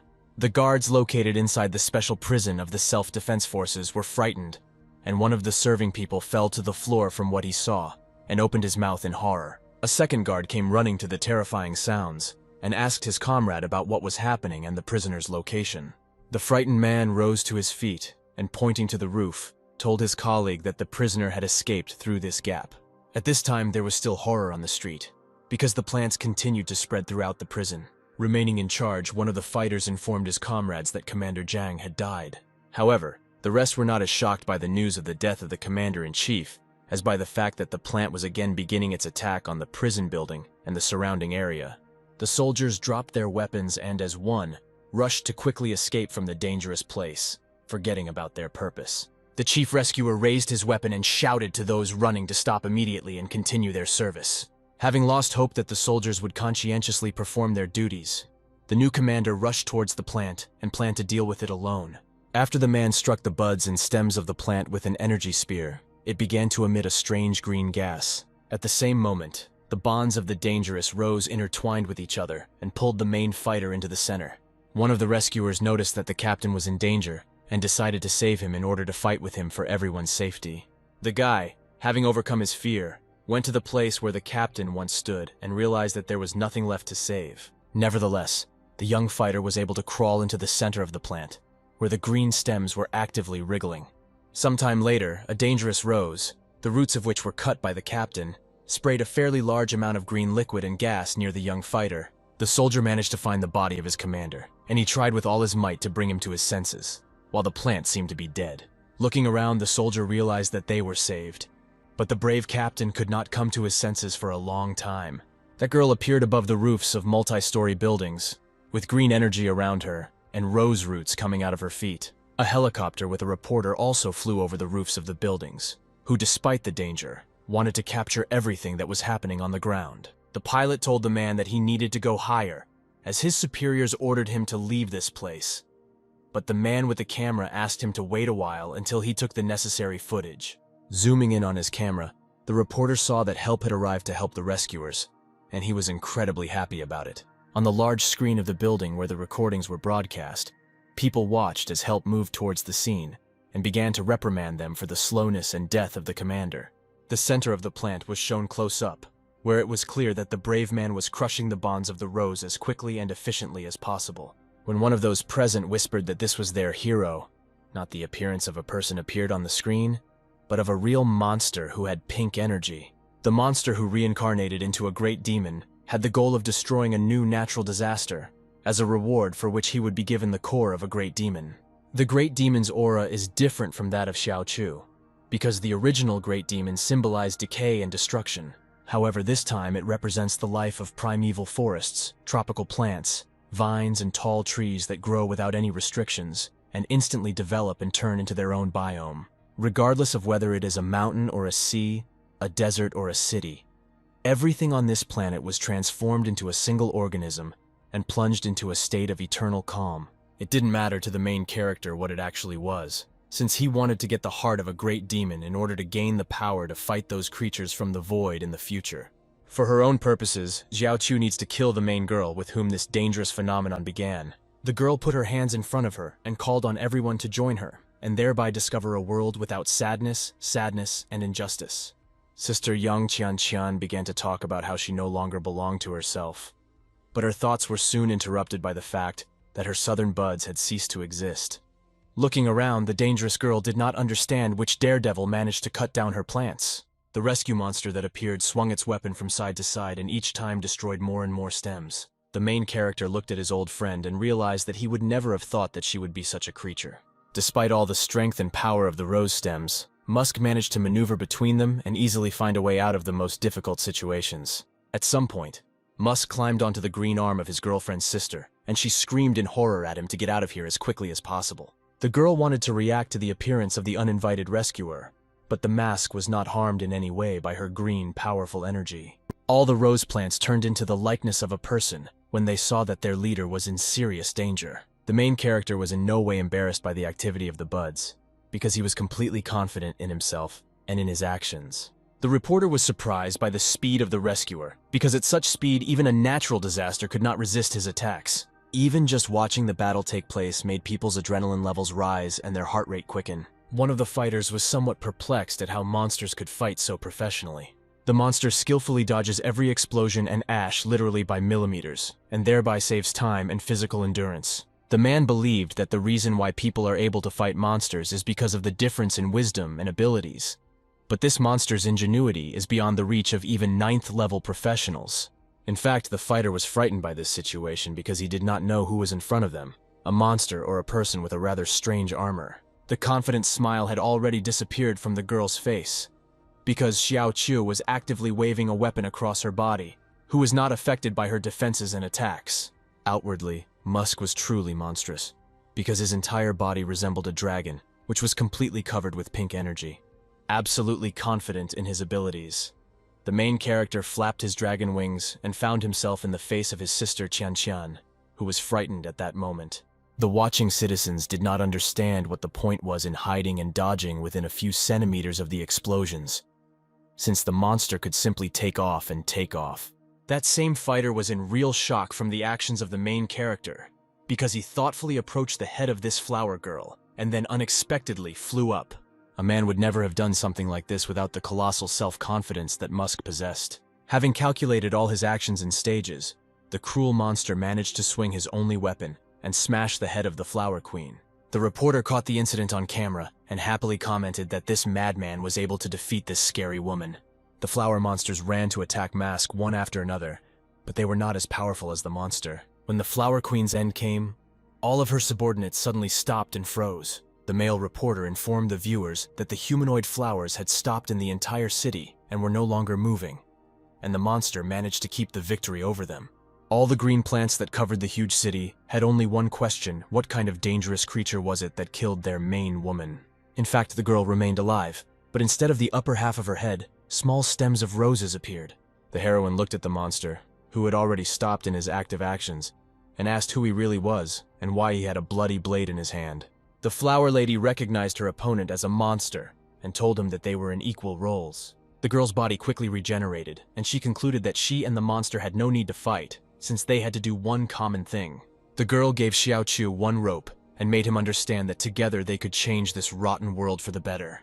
Along with the stem, the Queen of Flowers gave the monster the core of the Great Demon, which is capable of allowing the owner to enjoy the overwhelming energy of the Great Demon. The girl did not want to just give the core to the winner, because she wanted him to join her and escape from this lifeless and dirty world. The Lady of Flowers asked the monster to run to the abyss between the mountains and the valley, reaching the river and facing the majestic sea. The small rosebuds obediently stood still and listened to the words of their leader, who said that she and the monster that had appeared needed to destroy the darkness in this world together. Tens of thousands of humanoids listened to their queen and shouted that they would destroy the world with her. The reporter's face changed after the cry of the small flowers and told the audience that this almost made his heart jump out, because this natural disaster cannot be killed. What bothered the man with the camera most was that the two monsters seemed to have known each other for a long time. The main character listened to the girl, but all this was not interesting to him, because even before his rebirth he was fed up with it, and now he himself wants to destroy all the monsters. The flower lady was offended that Musk ignored her proposal, but it seemed to him that with these proposals she just wanted to stop and calm him down. A new idea appeared in the girl's eyes. She wanted to find out if this monster could kill her, because otherwise she would destroy this rotten world. The flower queen released her stems and grabbed onto the flying protagonist with them, completely wrapping his body. Musk created several additional pairs of paws, and in one fell swoop cut through the plant bonds surrounding him. The girl opened her mouth and wanted to draw a dangerous monster into herself with a stream of air, and the main character was about to be at her mouth. With particular caution, the Mistress of Flowers closed her mouth and hoped that the difficult battle was over. But at some point, horror appeared on the girl's face. She felt that the monster was behind her and was preparing a serious attack. During his life, Xiao Chu destroyed at least tens of thousands of giant monsters, but he was unable to kill this girl because he was unable to immediately find her real body. After an unsuccessful attack on the girl's head, the main character realized that her real body was hidden much lower, and perhaps it was in the back area. With the next attack, a green flash appeared in the area of the girl's back, which indicated that the hero had hit the target. However, Mask had to cut through many intertwined stems before getting to the heroine's real body. After a short struggle, the main character saw how a white-blue color shone in the interweaving of some of them, indicating the soul of the Mistress of Flowers. Part of the monster's mask was destroyed in this fight, but this no longer bothered him, since he was able to complete the task set for himself. Inside several tens of thousands of plant stems was the absolutely tiny body of a real girl. Not expecting a trick, the real girl received a direct blow right in the chest, but in response she only said that she did not expect another bug to appear. The main character did not have much time in his disposition, since his strength and stamina were running out. All the hero's actions slowed down noticeably, and he understood that he needed to take the very last step. Otherwise, he himself could become a victim of this fight. A fairly attractive girl looked into the eyes of the monster and told him that she liked him much more than Musk himself. The hero thought that his hit on the girl was not accurate, but she immediately reassured him, saying that she only wanted to spend the remaining energy. The Lady of Flowers leaned over the city, and her actions caused fear and fuss among the watching residents. The sweaty reporter lowered his face and concluded that they had lost this battle, and now the city was doomed to death. But the city was flooded with rain, and a bright flash appeared in the sky, reminiscent of a flying meteorite. The reporter bravely continued filming, and yet deep down he was afraid that it was a real nuclear bomb. The man concluded that government members decided to use dangerous weapons to rid the city of a natural disaster and return people to their usual lives. The Lady of Flowers told her killer that these people are so ruthless that they are ready to kill their savior, including themselves, for the sake of the future of the entire planet. However, before her death, the heroine promised to make everyone realize that the people in the government are bad, because they mocked Musk. The internal body of the Mistress of Flowers caught fire, and she herself waved her hands and began to wait for her hour of death. Huge numerous trees appeared on her hand, creating an ordinary deciduous forest. The meteorite flew closer and closer to the Earth's surface, and this increasingly raised panic and fear among ordinary spectators. When the skyrocket fell to the ground, it created a powerful explosion that turned the Flower Queen's subordinates into statues. The main character also had a hard time, because the shockwave streams rocked Mask from side to side, not allowing him to find balance. Having taken a stable position on the ground, Xiao Chu saw that glass had been blown out of the windows of the buildings, and a tangle of dead stems had formed on the ground. All citizens watching what was happening through the screen expected the imminent completion of this dangerous cataclysm. In the office where the screen stood, one of the men told the director that the creature that caused incredible energy fluctuations had disappeared, but the natural disaster had been successfully ended. People opened their mouths in surprise and began to wait for the final announcement of the end of this natural disaster. But they could not believe that a nuclear warhead did a better job than that monster. One of the men present pointed to the screen and asked everyone to watch the dangerous woman's main tree split into pieces, and rose flowers scattered throughout the city. One of the men advised his child not to touch them, since she might mutate into something similar, who would later be killed just as mercilessly. When the petals touched the girl's palms, her father realized that they did not pose any danger and did not threaten her life. The main character was sitting by a large stone and holding in his arms the same sister Chang Chang, with whom this global problem began. It was clear that the girl was unconscious because she had lost all her strength and was exhausted. When the Mistress of Flowers came to her senses, she was pleasantly surprised by the flying rose flowers, because she never knew that spring was so beautiful. When she tried to touch a rose petal that was flying through the air, the girl disintegrated into small green atoms. For the monster, the main mission of reincarnating a great demon was completed, after which he received a special reward in the form of a great demon core. Musk looked around after the sweet lady disappeared and found the remains of her energy heart in his hand. The main character realized that the young lady's heart was the heart of a great demon, which was given to him as a reward. Without thinking twice, Musk put his hand to his chest and absorbed this energetic heart. An energy circle appeared in the place where the main character had just been sitting, and Musk himself disappeared into another world. When the reporter showed on TV that the city had been cleared of vegetation, all observers felt an incredible sense of relief and joy. While crowds of people shouted their praises to the savior, the humanoid flowers turned back into people. Many who observed this phenomenon were so shocked that they could not say anything and simply continued to stand in a stupor. However, among the people there were those who realized that the bomb had killed both the plant and real people. In the large meeting hall of the heads of the Federation, the question arose about the correct use of weapons in a situation that claimed the lives of several dozen people. One of the chairmen said that getting rid of the root of the problem is not so easy, since there are disputes among the people over the use of nuclear bombs by the state. The man believed that the death of several thousand people was not enough to remove President Yahello from the main post. The secretary reminded everyone that they agreed to the use of nuclear weapons, but in addition to them, Musk must also bear responsibility for this. None of those present understood how this situation concerns Musk, because no one has seen him for a long time, and no one knows where he is at this time. The secretary said that it was precisely because Musk was not in that situation that he was to blame, because if he had been in place, the government would not have had to pay such a price, and accidental victims could have been avoided. The gentleman added that Musk is entirely to blame for the occurrence of a natural disaster in the city of Dock, only because he does not care about the deaths of ordinary citizens.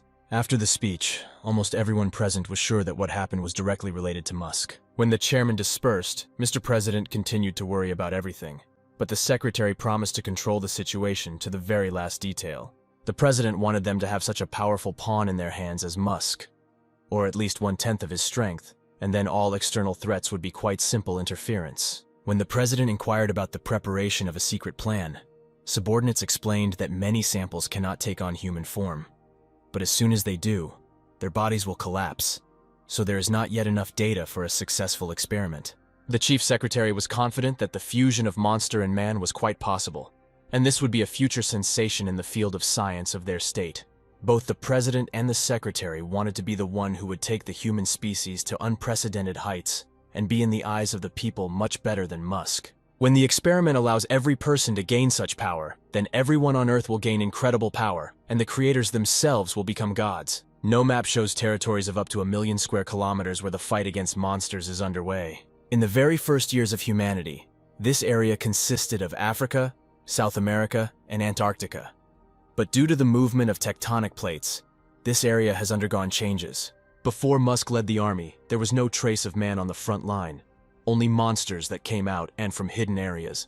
All these creatures not only lived in their own areas, they constantly attacked human settlements, which is why countless souls went to the next world.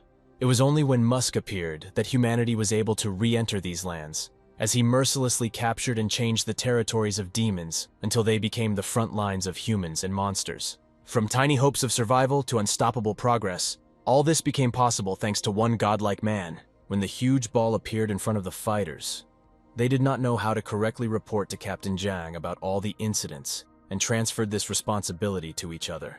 When the young girl was about to leave the port, all the soldiers stood at attention and silently waited for her appearance. Her last opponent was a level 7 demon, but she managed to clear the area in just half an hour, even though she is at the lower level, which is why she is called a genius. Captain Zhang Ling had quite charming appearance. Her eyes resembled sea sand. Her hair was dyed gray. As she stepped onto the ground, the young girl noticed the frightened expression on the face of one of the soldiers and asked him about it. The desperate man duly approached Captain Zhang and informed her that a disaster-level monster had appeared in their city. The girl was sure that her subordinates were able to neutralize the monster that had appeared and began to calmly wipe down her valiant weapon. The same fighter burst into tears and told Captain Zhang that her father, Commander Zhang, sacrificed himself and was killed. The girl sighed heavily, turned towards the forest and ordered her subordinates to go to the next secret area. All the soldiers had drops of sweat running down their faces, and they did not understand what their leader's reaction was, because she did not show a single emotion. The men looked at the captain standing alone and were sure that everything was fine with her, because in her life she controlled lightning and had a cold heart. One of the fighters composed a poem regarding the loss of Commander Zhang, but a female fighter immediately heard about it, and they quickly apologized to her. The speed at which secret areas are formed on the front line is the fastest, and it is only through the work of Captain Zhang's team that such a large number of secret areas can be controlled. The stronger Zhang's team, the more secret areas they must clear and neutralize all the monsters that exist there. When the girl fighter went into the portal, one of her subordinates asked to go with her, since they had not done this for a long time and would soon become a support group. The girl responded to this appeal with rudeness and took the offer as showing a low opinion of her and her actions. Frightened, the young man raised his hands and apologized to his commander, because he did not want to offend her with his statements. As a result of the whole situation, Captain Zhang went into the portal. That young fighter remained in the same place and watched her leave. When the girl fighter disappeared from the forest, all the fighters breathed a sigh of relief, and one of them said that the captain's aura was compared to the aura of a monster. The man who informed the commander about the death of the commander, after reflecting on the words of his comrades, said that their captain was more like an insensitive monster that did not know pain. Meanwhile, the captain went alone to the next secret area, where dead monsters were waiting for her, whom someone had already dealt with before her. Looking at the corpses of the terrible creatures, the girl realized that they were all killed with the same weapon, which means the attacker worked alone. Captain Zhang couldn't believe that this dangerous man also came to the secret area alone, without any support behind him. Hearing the roar of a monster from the darkness, the heroine turned around and saw an armed, muscular creature running. As it turned out, In addition to the captain, Mask also fought bravely in this secret area, and those corpses at the entrance were his work. The girl watched what was happening from the sidelines and was shocked that the low level of a fighter and high combat skills were quite comparable in one body. When the three attacking monsters struck the main character, the girl concluded that he had quite high endurance, because if he were an ordinary person, he would have died on the spot long ago. Captain Zhang decided to take matters into her own hands, charged her sword with energy and rushed towards the armed monsters. With her first blow, the girl wounded one of the terrible man whales in the chest, causing him to fall to the ground. The second whale decided to save its companion and released powerful streams of energy towards the girl, but they did not harm her in any way. Having made a calculated maneuver, Captain Zhang swung her weapon and instantly cut off the head of one of the monsters. Alone, the young girl managed to cope with 3 huge man whales, and she did not need the help of the main character. Musk himself stood a few meters from what happened, and was shocked by what he saw, that such a fragile girl was capable of such strong actions. Noticing Xiao Chu, Captain Zhang approached him and asked him what his name was, what team he was from, and why he was fighting these monsters alone in this secret area. When the main character took a few steps towards the interlocutor, he swayed back and fainted. Seeing the shame of Mask, the girl believed that he was worthy of her respect and would turn out to be just another burden for her. Having waited for the right moment, when one of the fighters fainted, the man whales came out of the river and wanted to begin their active actions. The girl was quite tired of all these battles with monsters, but remembering her late father, Commander Zhang, she decided that she needed to act boldly and confidently. Grabbing her weapon, the captain created beams and streams of purple energy around it. Those 4 soldiers still continued to wait for the captain's return, and they did not even suspect what condition she was now in, whether she was even alive. One of the soldiers looked at his watch and informed the others that the captain should have already left the secret area, because clearing it does not require any high-level abilities. Suddenly, the portal lit up with a special color, and everyone present saw the appearance of Captain Zhang, on whose shoulders was an unconscious guy of a thin build. The soldiers surrounded their leader and asked her what kind of guy was in her hands and whether he was a monster. There are many military camps scattered across the front line, and the number of people in each of them does not exceed several thousand, and a quarter of the population are professionals in their field, while the rest have war-related work. Although they say that professionals have fully integrated into all spheres of society, those who specialize in treatment are still not enough for treatment, so ordinary doctors perform the duties. It was in such a medical institution that the main character found himself after a sudden fainting in a secret area. The doctor informed the captain that the man's organs were damaged, and not every professional would survive with such injuries. From the doctor, the young girl heard that the regeneration of the fighter's body made it possible to avoid irreversible consequences in a short time, and that the doctor had never met such people. The fighter's body emitted radiation, but the doctor did not attach any importance to this, since its amount was significantly small.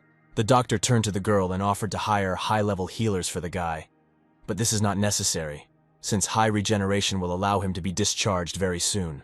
The girl thought about the doctor's words, when suddenly she heard a man's voice from the side, who told the doctor not to keep the fighter within the walls of the hospital unless necessary. This unknown person turned out to be an elderly man, the commander-in-chief of the 3rd military camp, whose name was La Genier.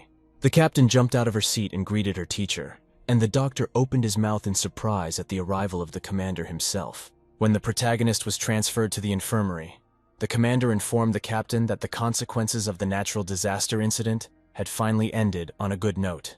When the natural disaster was officially over, portraits of heroes appeared on all screens in the city, among which was Commander Zhang. The teacher told the young girl that her father died with honor, and she should be proud of his actions. The captain lowered her head and agreed with the commander, but it was clear that she was particularly homesick for time spent with her father. The Star City media wanted to interview the girl in order to make a release about the children of the victims, but the commander refused to allow him to do so. The teacher said that Father Zhang had made the right choice, and if he had ended up with him, he would have done the same. The man believed that the young girl should not blame herself for her father's death, because her only fault was that she fought with herself. After these words, the commander stood up and walked towards the doors. Finally, the man asked the captain for this guy to give her some advice on how to fight. As the commander sat next to the sick Xiao Chu, he noticed his strong sword, which only a special person could wield. Despite her vast combat experience, Captain Zhang did not understand the features of this sword, and asked the teacher to explain his words to her. The girl also asked her mentor if he knew who this guy really was, but he laughed and left the medical institution. The girl has a huge mystery about the main character, and she can't wait for him to wake up and tell many interesting facts about himself. After some time, the young guy came to his senses and opened his eyes, and then was horrified. The main character looked around him and glanced angrily at a girl unknown to him. Captain Jang felt something was wrong and grabbed the hero's sword, but the fighter himself disappeared from sight at that time. The girl did not understand what strange things were happening to this person, and drops of cold sweat rolled down her body. However, this was all the girl's imagination, and for the first time she was afraid of something like this, since the main character was still lying in the medical bed. Musk got out of bed and asked his new acquaintance what number this military camp was located at, but she was perplexed by his sharp question. The young guy realized that it was the beauty who pulled him out of the secret area where he lost consciousness. The young people met each other.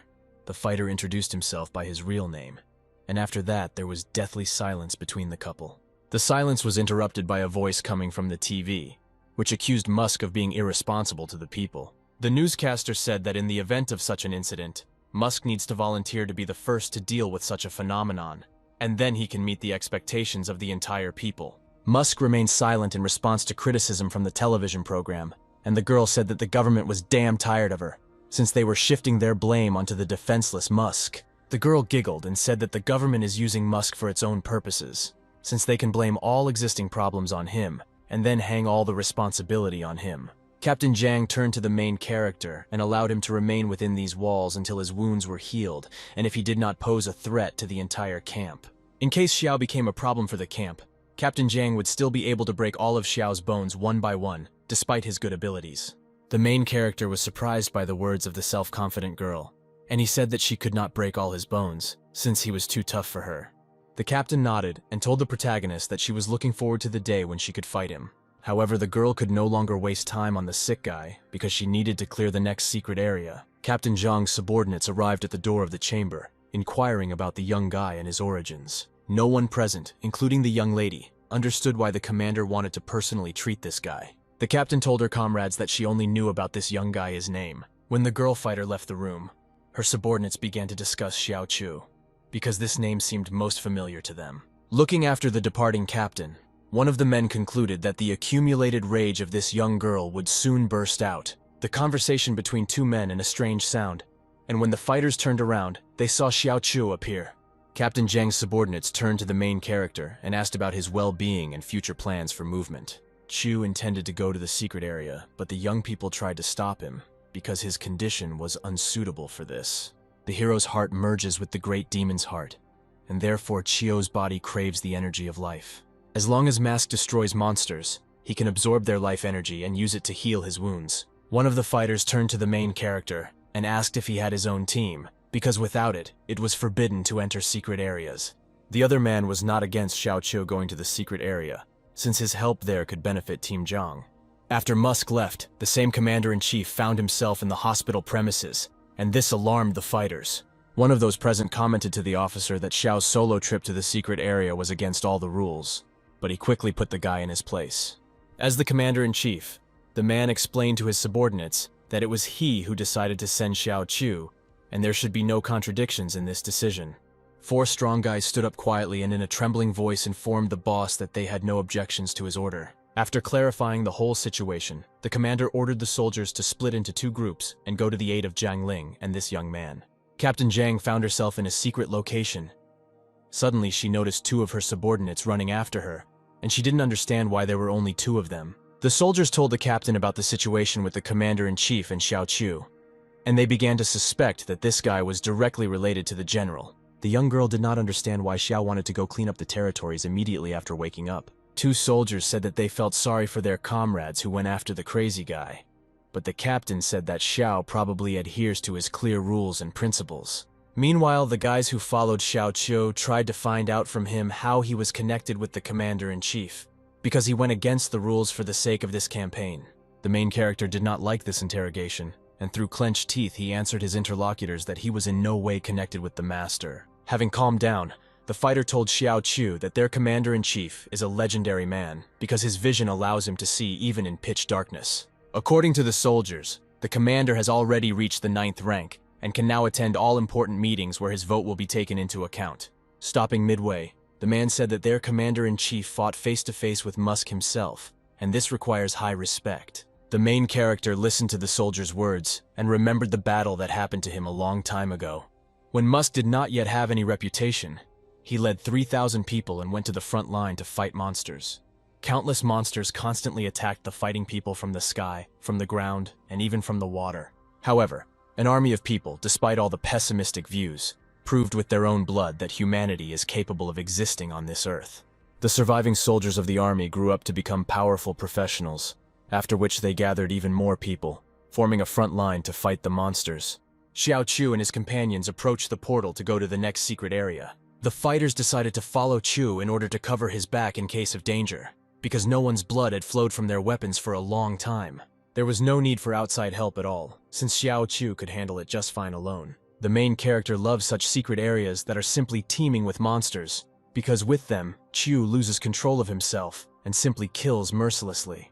Finding himself face to face with danger, Musk was transformed and once again became that terrible monster who had previously saved the city from the incident. This secret area was filled with monstrous monsters that looked like wolves with long horns. The main character was not afraid to face danger, because he had the best weapon in his hand. Approaching the predators, Xiao Chu whispered that he only had 3 minutes. As said, the hero's body has not yet fully recovered from the injuries inflicted by the nuclear bomb, so he can maintain the form of a monster for only 3 minutes. These 3 minutes were more than enough, and so Musk decided to act immediately. Dangerous monsters took off and ran towards the hero, but they were already met by streams of Violet Chu energy. Sharp horns flew from the heads of the monsters in different directions, and the heads themselves, separated from the body, fell to the ground. Thanks to his quick and skillful movements, Mask was able to easily deal with all the monsters that attacked him and lay their corpses on the ground.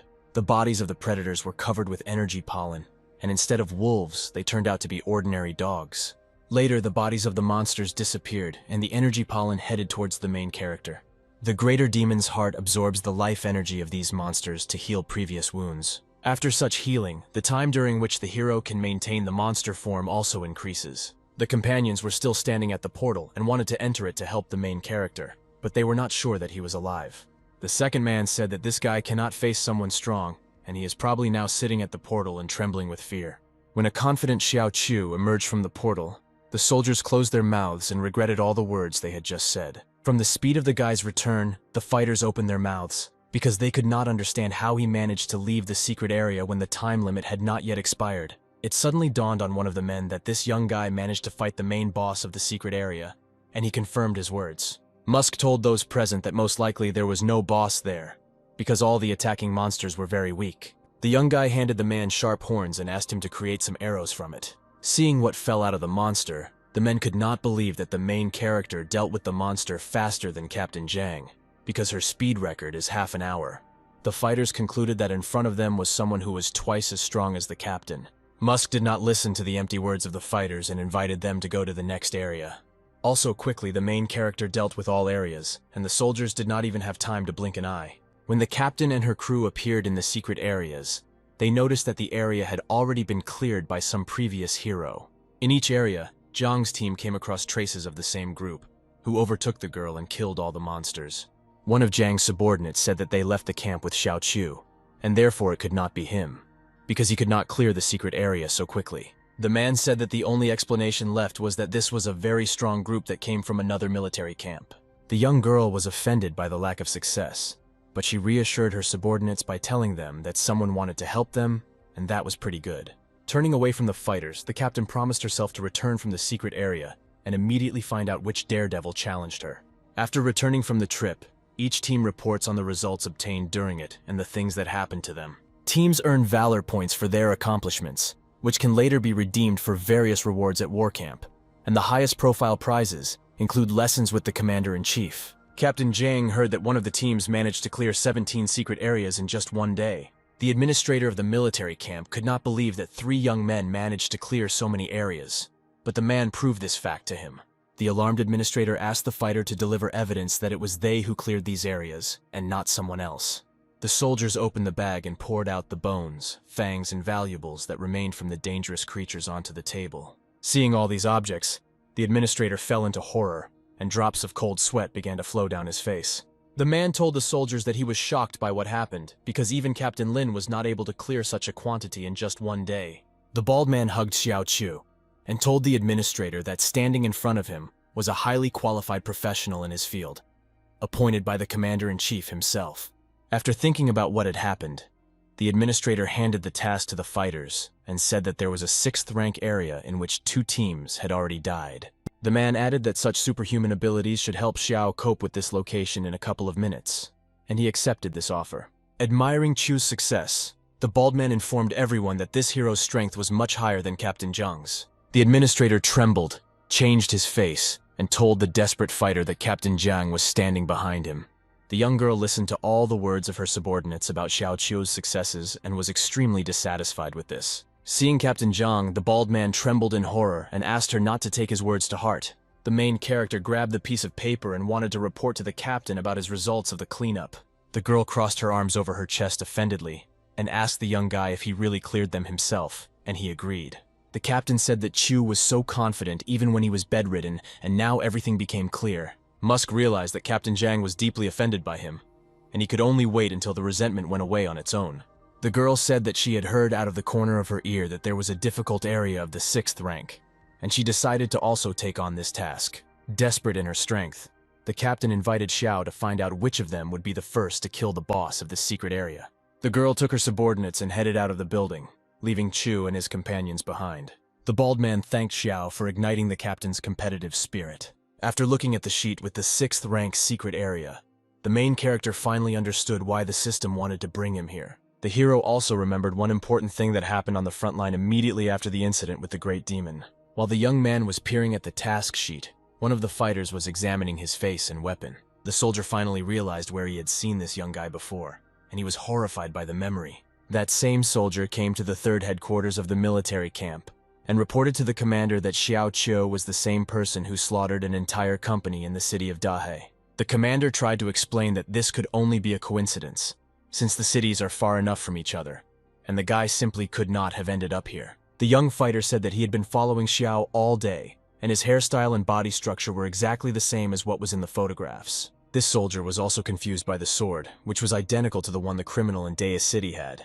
In fact, the man also did not understand how this man managed to get from the city, which is located 1,000 kilometers away, to the front line. The commander informed the subordinate that tomorrow, while leaving to clear the secret area, he would arrive there to investigate the situation. The fighter hoped that he did the right thing, because this young guy could turn out to be a really dangerous person. Xiao Chu, Captain Zhang and her team went to the portal, where the soldiers decided that they would follow their leader. However, the young girl did not want anyone to be with her because they simply felt sorry for her after the news that 2 teams died there at once. The young people thought that their captain was afraid that they would become strong enough to claim her title. At some point, Captain Zhang turned to her subordinates and asked them to keep up with her, which they were incredibly happy about. Before entering the portal, the girl warned the men that this battle concerned only her and Xiao, so she forbade them to interfere in it. Everyone went into the portal except that soldier, who reported to the commander about his guesses because he had to wait for his arrival. Without waiting for the boss, the young guy stepped into the portal and followed his company, which was already in the secret area. The main character stretched out his hands, creating a special skill on them, which told him that the temperature and humidity of the location were normal, and the air was clean. The fighters who were previously with Xiao believed that such a narrow space would not lead to anything good, since in the event of a serious attack, they would have nowhere to retreat. All the soldiers present, who were equipped with body armor, looked into the distance, expecting an attack by someone terrible. Suddenly, blood-red eyes appeared at the end of the corridor, rapidly approaching the people. The soldiers from Team Jiang couldn't believe that they were in the 6th rank secret area and were about to be attacked by dangerous monsters. In the light, it turned out that these were more than 1,000 huge crocodiles, which had sharp spines on their backs. Without thinking twice, Captain Zhang grabbed the weapon and created a lightning effect with it, which she launched towards the monsters. Just one strong girl was able to kill such a large number of monsters without leaving a single trace of them. All the fighters admired the skills of their leader and rooted for her with all their might. Captain Zhang explained to her company that she managed to kill all the monsters due to the fact that they stupidly lined up in one line. The man put his hand on Xiao's shoulder and told him that it would be quite difficult to defeat the captain. The main character didn't really understand what exactly they were competing in. The number of killed monsters or bosses? The soldiers had been walking for more than 10 minutes, and the new wave of monsters was still not visible, as if the captain had destroyed them with one blow. The girl stopped to reflect on what happened in the past when two teams disappeared in this secret area. The captain did not understand why. After the disappearance of two teams, they still had not stumbled upon things or remains of bodies. The repaired Zhang reassured the captain and said that those teams died on the first wave because they were not as strong as her. Suddenly, a strange sound was heard from behind, and the captain asked those around her if they had heard anything. The frightened men hoped that this was not another wave of dangerous monsters. But the bald fighter said that the captain thought this strange sound. Suddenly, all 6 fighters were horrified and saw something strange and terrible in front of them. A terrible, eerie sound continued to be emitted throughout the entire location, from which energy streams flew in all directions. A huge, large lizard emerged from the darkness, its eyes glowing with blood. The young people noticed that the monster blocked the entire passage, and they regretted that they had entered this secret area at all. The girl did not understand why her subordinates were so scared, because they should have more courage than she, a fragile girl. The fighter believed that the monster was not really that dangerous, but was only pretending to be with cheap tricks. The girl sharply raised her weapon and released streams of purple lightning at the monster. Xiao Chu stood to the side and modestly held his only weapon. The hero swung his sword and stabbed it sharply into the floor, causing small stones to scatter across the area. Following the stream of lightning, Captain Zhang struck the monster's head with a sharp blow, but unfortunately, this did not work. Looking back, the young girl noticed actions on the part of the young guy. From Chu's strike, the ground shook under his feet and began to split into many pieces. This was the most effective blow in this fight, as the ground under the monster began to collapse. Also thanks to that blow from Captain Zhang, the monster lost its balance and fell to the ground dead. However, the guy was sorry that he could not defeat all living beings in monster mode due to the fact that he was not here alone. The soldiers were incredibly grateful to Xiao Chu for killing this monster, because otherwise they would have already been digested in his stomach. It turned out that under the ground of this monster, there was another similar creature, which the main character found out about in advance. The girl fighter realized that thanks to this guy, her subordinates and she remained alive, because she herself was focused only on the monster in front of her. Musk explained to those around him that from the vibrations of the earth, he realized that the monster was not alone in this place. It was still strange for the soldiers that such a weak player managed to hit the weak point of the monster located underground with one blow. The hero did not know how to explain to the company what had happened, because his abilities allow him to see and feel much more than others see and feel. Zhang's subordinates admired the actions of both fighters, because each of them managed to destroy one boss of this secret location with just one blow. The girl interrupted the man and said that these were not bosses. Otherwise, the chest with the reward would have already appeared in front of them, and there was no teleport gate either. The soldiers fell silent from what they heard, because they understood that a boss was waiting for them, the size of which would be much larger than these killed monsters. The girl climbed onto the dead creature and told her subordinates to keep up with her, since it was quite dangerous to walk here alone. The men lowered their sad faces to the floor and told the captain that they were causing her quite a lot of trouble. Without looking back, the girl reassured her subordinates, telling them that they were one big team. Everyone present in the secret area followed Xiao Chu and Captain Jian and saw an iron door in front of them. The commander decided that her soldiers would not enter this door, but would faithfully wait for their return. Chu and Captain Zhang approached the huge metal door and began to open its locks towards each other. After the opening, the couple went to a room full of dusty and dirty clouds. After an uncomfortable journey, Xiao and Lin came to a clean location where something terrible awaited them. Hearing light footsteps, the girl concluded that they would not fight a huge monster, but she was seriously mistaken. A huge muscular crocodile appeared in front of the fighters, whose height reached the very ceiling. The girl knew that the more humanoids resemble people, the more danger they pose. There was a sufficiently large distance between the fighters and the monster, allowing the fighters to think about all their actions in advance. The crocodile did not want to give the people much time to plan the future attack well enough, and began to engage them in battle. Captain Zhang told her companion to be as careful as possible around this creature, but in reality, it was she who needed to adhere to this advice. As always, Xiao calmly watched what was happening from the side, and concluded that the monster might decide to bite through the girl's spear, but would immediately be pierced through by it. But the monster was not so stupid, because he grabbed the energy spear with his huge paw. From the enormous force, the girl fell to the ground along with the spear, and was shocked by what was happening. The captain had the last option, and she took out a special weapon from her pocket. It looked like a pistol. The girl shot purple bullets into the crocodile's face from a prone position. When the bullets picked up speed in flight, they turned into a powerful energy stream that dealt a serious attack to the monster. From the resulting ceiling, the head and part of the body were burned and charred. The crocodile's body fell to the ground and Captain Zhang lay next to it. The guy approached the girl and noted her attack for the worse, since the fighter seriously risks himself and his life. The girl explained to her interlocutor that nothing can be achieved in this life without risk, and he agreed with her with a grin. Looking back, the girl saw that on the charred body of the crocodile was the face of her familiar fighter. The main character asked if she knew him, and she replied that he was a 6th-rank fighter who had his own team like her. It was clear to Xiaoqiu and Ling that this comrade from the first missing team had randomly turned into this creature. Raising her head, the young lady saw at least 5 more of these monsters moving towards her.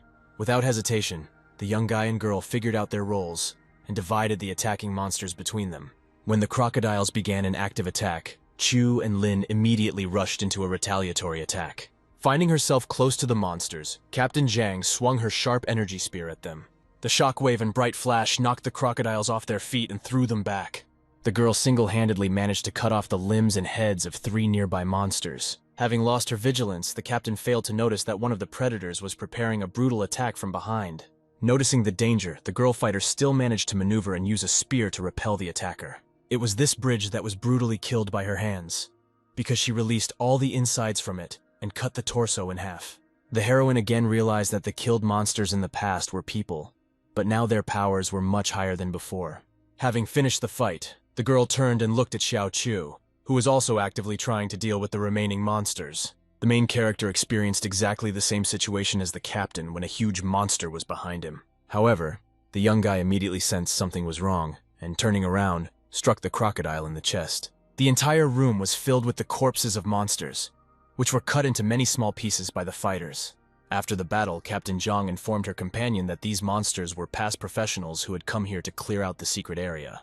The girl said that she still couldn't understand one thing, but her thought ended abruptly. Huge muscular creatures reappeared in the secret area and wanted to deal with the killers of their comrades. Religious pillars appeared in the room, and at that moment the terrible monsters fell to their knees and began to prey on them. Captain Zhang concluded that by their actions the crocodiles want to call someone for help. After the monsters prayed, the religious pillars glowed with bright purple energy. The young girl realized that something terrible was waiting for them, which they would have to cope with special difficulty. A pair of eyes appeared next to the main pillar, and the girl decided to quickly prevent this madness. She rushed towards the crocodiles sitting on her knees and with one blow plunged her spear into them. After the monsters died, the pair of eyes closed and the pillars disappeared from the secret area.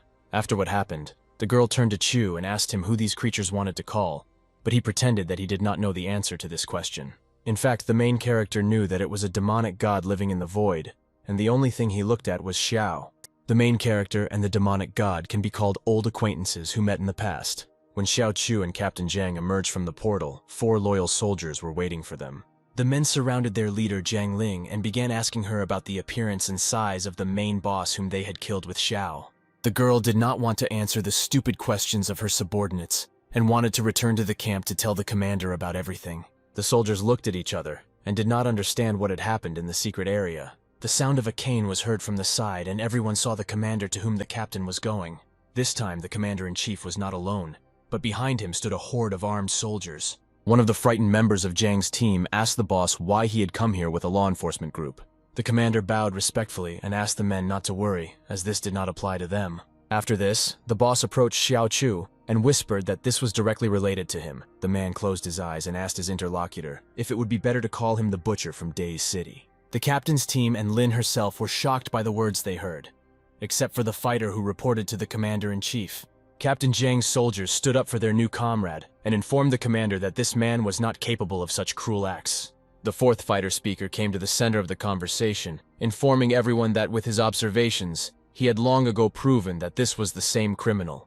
The disappointed captain turned to Xiaoqiu and asked him if it was really him. The young guy sighed heavily and whispered to his new girlfriend that his name was really Xiaoqiu from Dahi City. The informer was joyfully rejoicing that he had managed to discover this serious secret. The main character turned to the commander-in-chief with the question of whether they would arrest him. The man said that a person hiding from court should be immediately detained and taken to the redemption camp. However, this was only required by the federal ones, and his offense has nothing to do with the military camp in which he is located. The armed guards looked at the gentleman in bewilderment and did not understand what to do in this situation. The commander turned to the main character and said that he had analyzed all his actions, and in his place, he would have done the same. Coming as close as possible, the gentleman whispered that, most likely, he would have done even worse. According to the master, this time can be the beginning of prosperity, but only if all the fighters become like Xiao Chu. At this point, the question of Chu's guilt was closed, and the commander asked those present not to raise this topic again until returning to the military camp. Captain Jiang approached the master and asked him to ask him an indiscreet question. The fighters from Jiang Ling's team didn't care about what happened, because they were worried about what the captain and Xiao Chu encountered in the secret area. The girl fighter and the main character really looked quite nervous after visiting the secret area, and the soldiers wanted to quickly find out all the details. The girl asked the commander-in-chief if he knew anything about the altar at which the monsters prayed. The commander changed his face and whispered that this altar was a demonic god. The girl was horrified, because she had never heard before that all monsters have one god.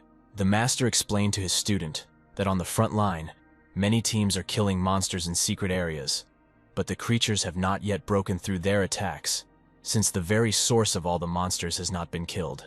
The man compared this source to the flow of a river, the mouth of which is constantly blocked by people, and as long as this source exists, the war with monsters will never end. Captain Zhang didn't understand anything at all, so she asked the teacher where this original source of all problems was. The commander-in-chief explained to her that the source of the secret areas was the demonic god, or in other words, the owner of the altar that the fighters saw.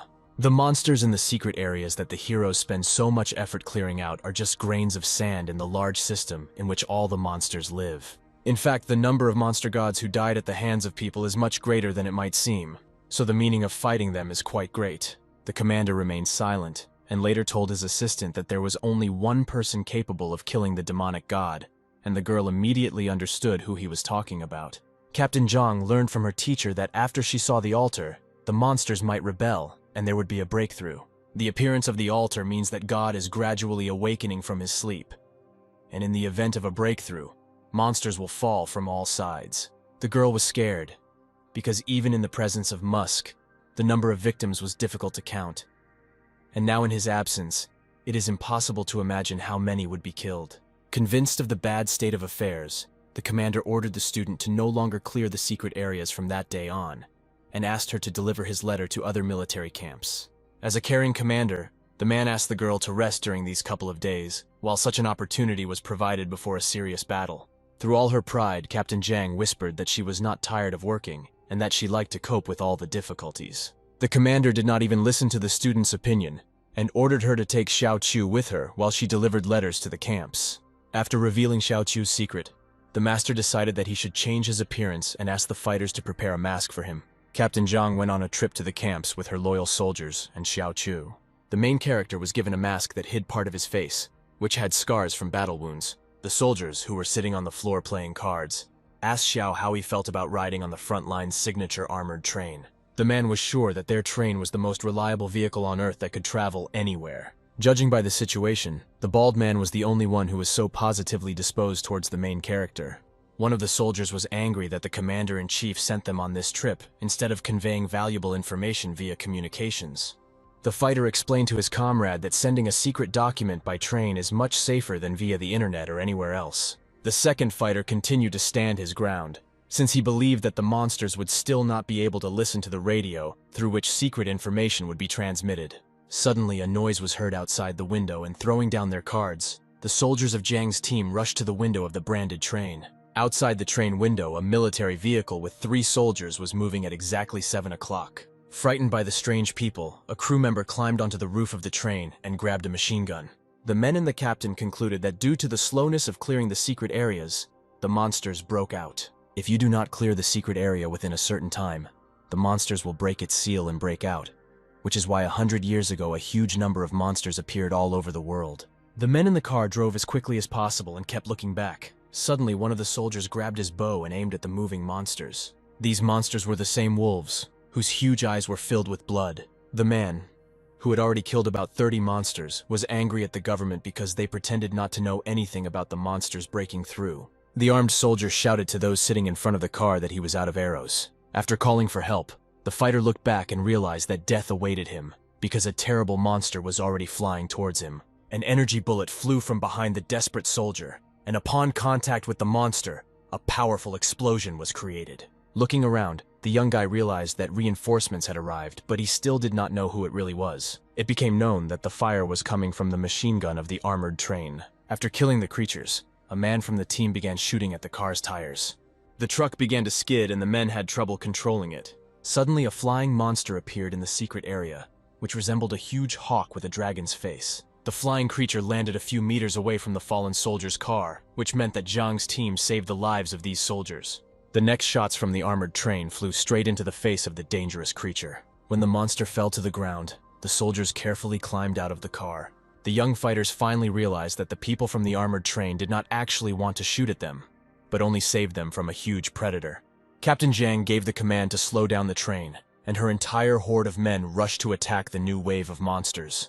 One of the fighters shouted to the others not to get too close, as there were quite a lot of monsters. Thanks to Jiang Ling and Xiao Chu, heads and limbs from dire wolves scattered all over the location. Each soldier used his own special skills, which helped the main characters fight the creatures. The captain created streams of purple lightning on her spear and thereby cut the predators into several small pieces. Xiao used the energy blasts of his only weapon and also cut the predators into pieces while flying. The young soldier watching from the side opened his mouth in surprise, because he was shocked that people could have such skills and powers. After the battle, the commander ordered her subordinates to carry the wounded to the train, and to be as careful as possible when cleaning and assembling ingredients. The fighters, who lined up in one line, listened to the girl and went to complete her task. The wounded men who were in the car approached the main Zhang team and decided to get acquainted first. The fighters immediately understood where this team was coming from, and the bald man was surprised by this information. The soldiers explained that they had heard a lot about Captain Zhang, that she had many nicknames and great superhuman strength. When the girl's eyes lit up with pride, one of the warriors interrupted her joy and said that Xiao Chu has as much strength as she. The man introduced Xiao Chu to his new comrades and began to praise all his past achievements. This was the first time the young people had heard of such a name, but they were sure that he would become as famous as Captain Jiang Ling. The girl inquired about the purpose of the soldiers' trip, and heard in response that they were clearing controlled territories, and there were initially 15 of them. The young guy believed that all the problems arose due to the monitoring of secret areas, because when so many breakthroughs occurred without their knowledge. These men were not the only team to leave the city due to government mistakes. The girl also learned that the formation of secret areas has become more frequent recently, and that most of the monsters have already broken out. Zhang's team had only reached the 5th military camp, and the situation was already getting out of control. In the 2nd military camp, the situation was no better, and about 30 teams left the city forever. One of the soldiers of the 2nd camp concluded that the teams that left decided to spend more time clearing the secret areas, and therefore did not return to the city. Armed with binoculars, the fighters saw that in the distance something was moving towards them. This was the signature armored train of Captain Zhang's team. The fighter immediately recognized this armored train, which was rushing from another military camp, and they began preparations to register the opening of the gate. At that moment, when the signalman gave orders to the train to slow down and stop for inspection, the unthinkable happened.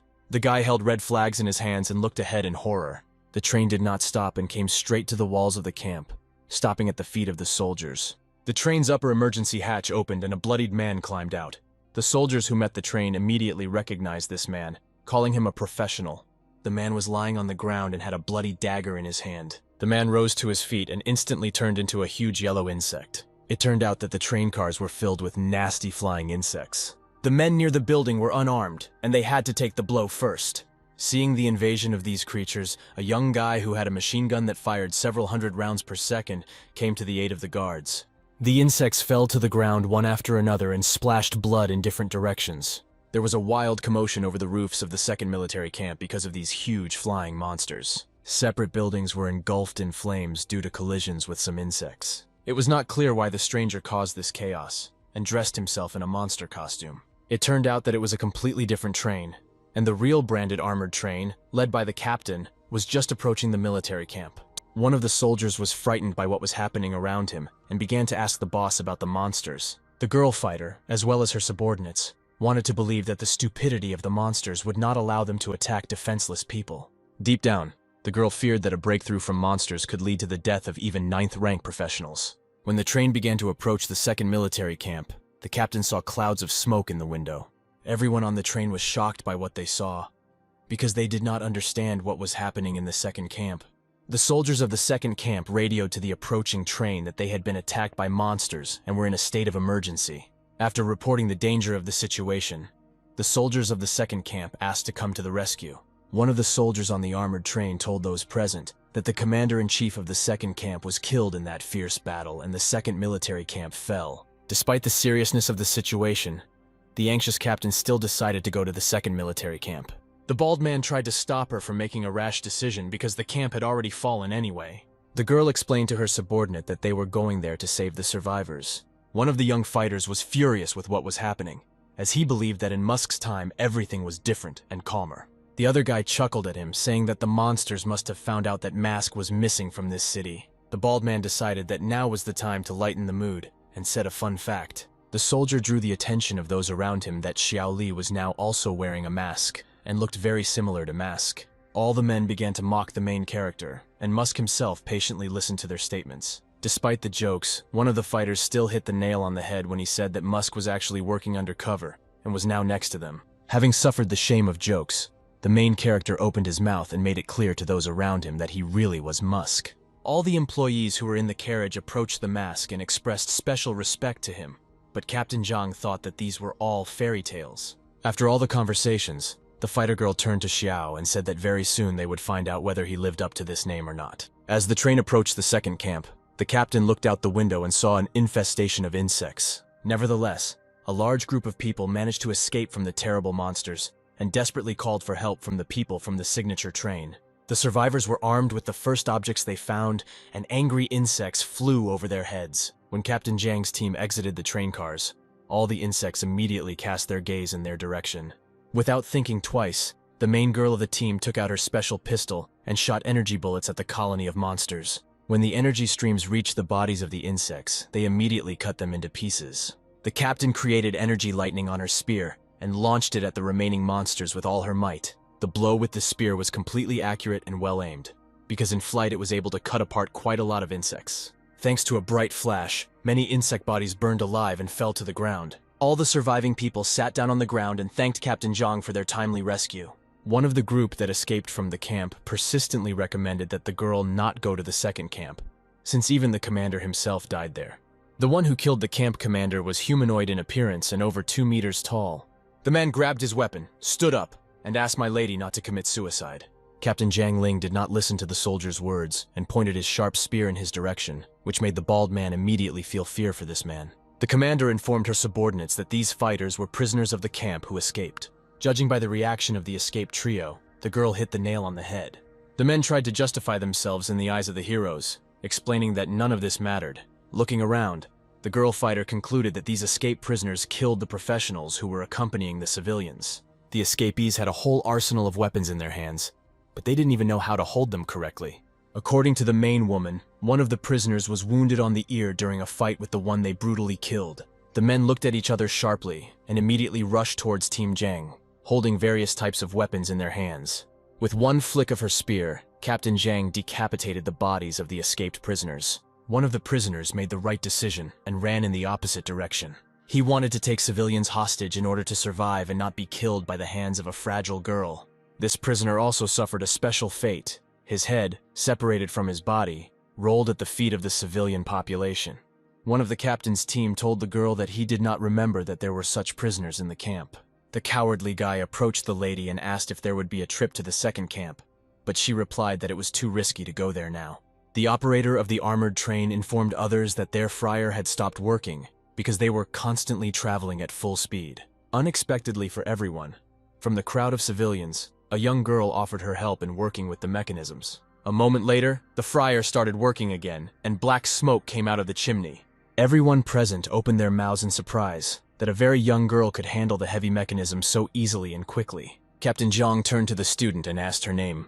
The young girl put her hand to her head and introduced herself as Evelyn, and also said that she dreams of becoming the best mechanic in the world. After the decision was made to leave Camp 2, everyone began discussing their next destinations and deciding between Camps 4 and 5. One of the smart people on the team explained to the others that visiting the 4th camp was too risky, so all the survivors passed through the 2nd camp to get to the 4th. Everyone unanimously decided that the trip should be to the 5th camp, but the main character insisted that they should go to the 4th. In addition, Evelyn said that the armored train's fuel was only enough for 2 days of travel, and it simply wasn't enough to get to the 5th camp, which was the furthest away. With the help of young mechanic Evelyn, the armored train continued on its way again. Captain Zhang and her crew couldn't afford to run out of fuel, especially since they were responsible for the lives of so many people. Therefore, the entire team had no choice but to take their chances and go to Military Camp 4, as Xiao Chu had advised. The soldiers turned to the main character and asked why he wanted to go to the 4th camp. Captain Zhang began to suspect the hero of understatement and asked him how he could know about the remaining fuel in advance. According to Musk's past memories, it was the camp under the letter I that fell first, and then many control points stopped communicating with the outside world. Despite the fact that Musk was in a hurry as best he could, he still failed to save people, because they had already been destroyed and turned into the abodes of monsters. The girl approached Xiao Chu and reminded him that Musk was personally arrested by that terrible man, and asked him about him.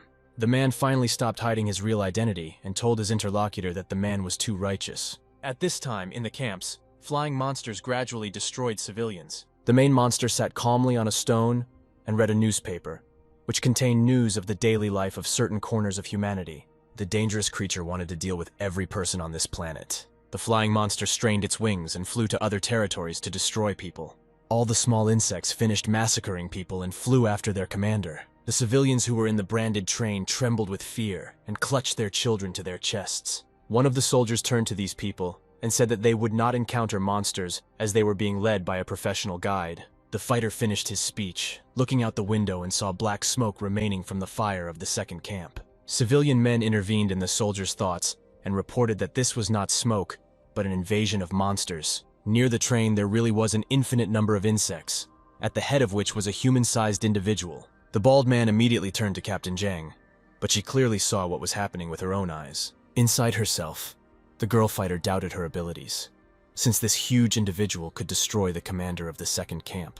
There was real horror in the girl's eyes, and first of all, she was worried about her life, and not about the safe delivery of civilians. The goal of a large insect was the destruction of all humanity. The monster decided to show his strength and grabbed the first insect he came across and tore off its limb. The giant threw away the body of his subordinate and threw his paw at the armored train. The impact caused the train to go off the track and almost collapse. There was real chaos inside the carriages. People were falling from side to side and screaming. Young technician Evelyn fell through a window and ended up outside the train. The captain and Xiao Chu helped the young girl to her feet and found themselves outside. The main character and the girl fighter tried to put a huge car on wheels, despite the fact that they were in danger. The young girl was surprised that 2 timid people could so easily lift a train weighing more than 10,000 tons.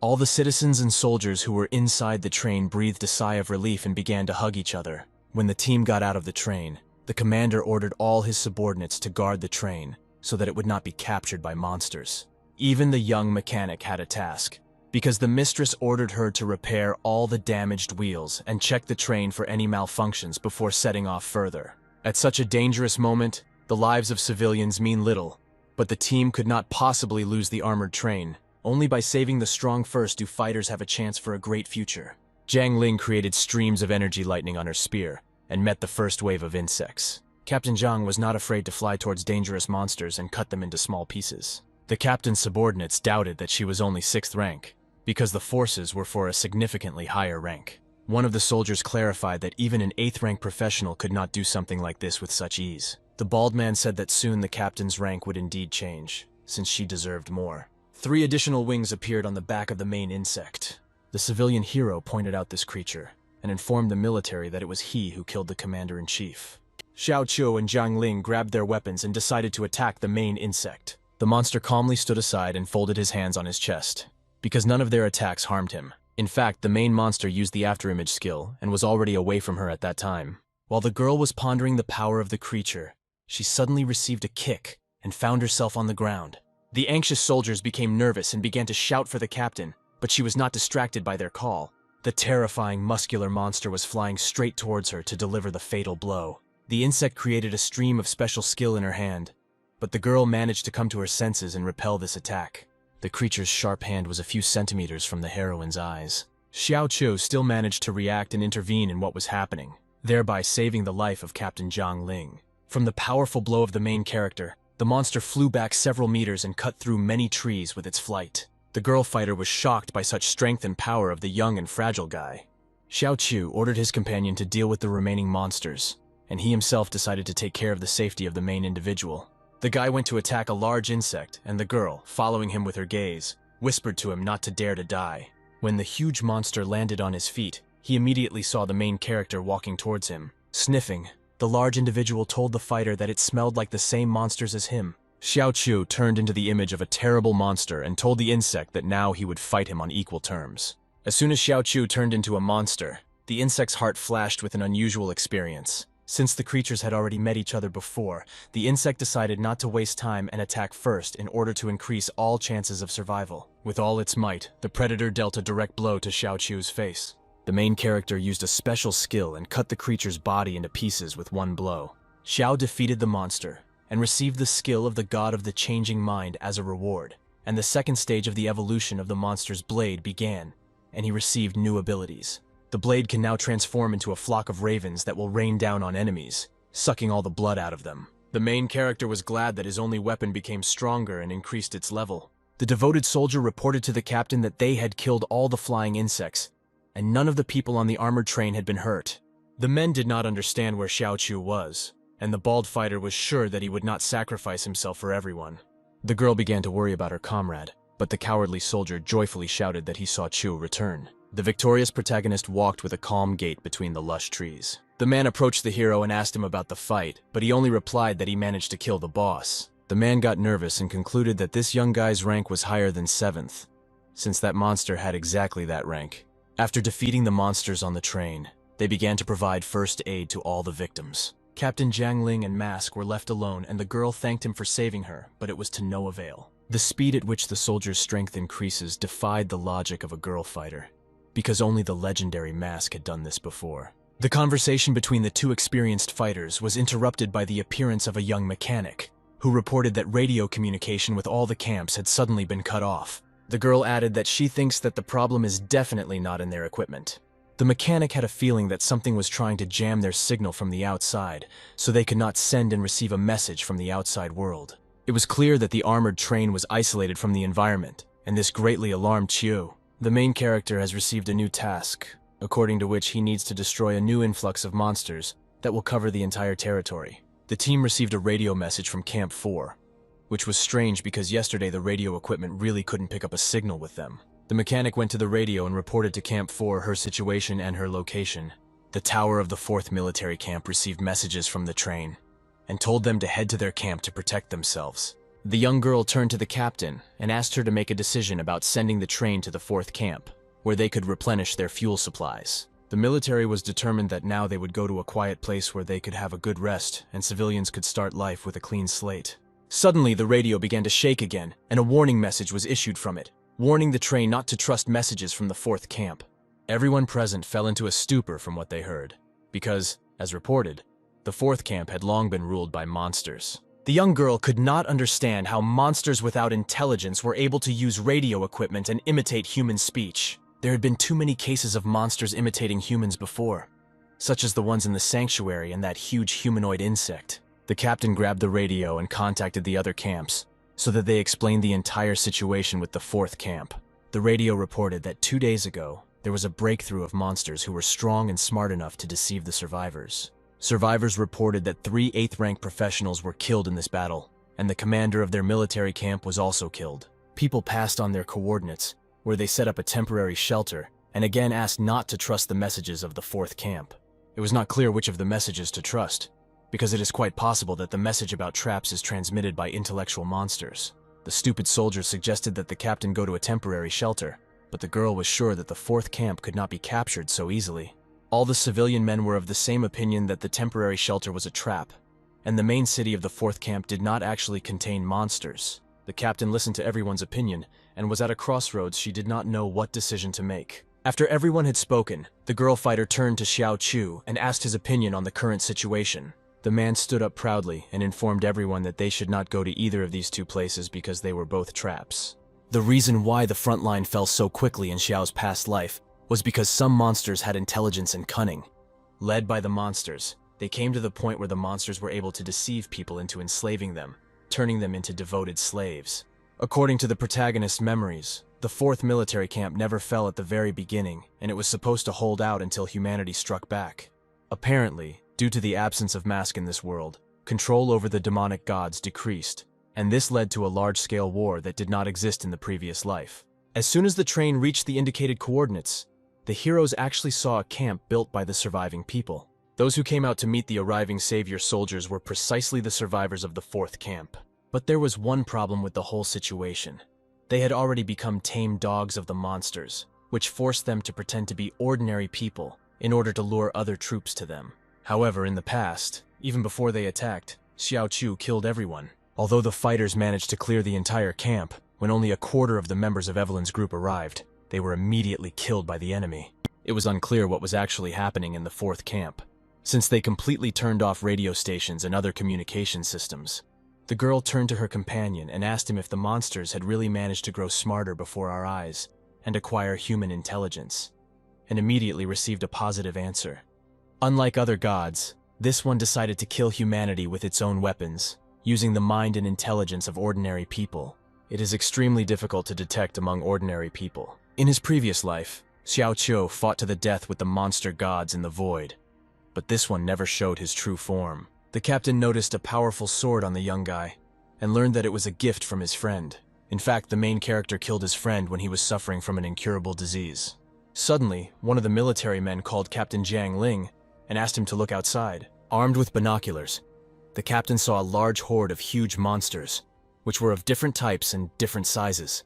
Several thousand monsters were moving towards the fourth camp, as was the armored train. Armored vehicles were moving towards the monsters, trying to knock them out of the way with powerful fire. The captain thought that this was a tactic of the monsters to lure them into a trap.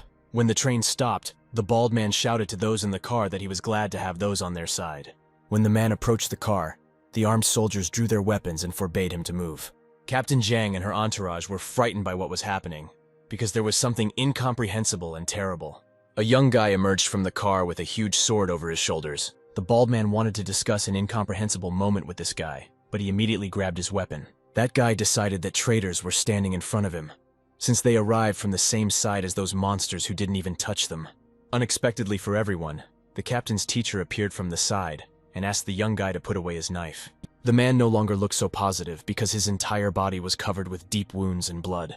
The first military camp is a quarantine zone for those suspected of treason. Many soldiers deserted to join this camp, but they were all locked up here since there is no quick way to identify the traitors. The girl and her entourage were closed with bars, and the commander-in-chief asked her not to worry about the camps, because everyone who could was evacuated to this camp.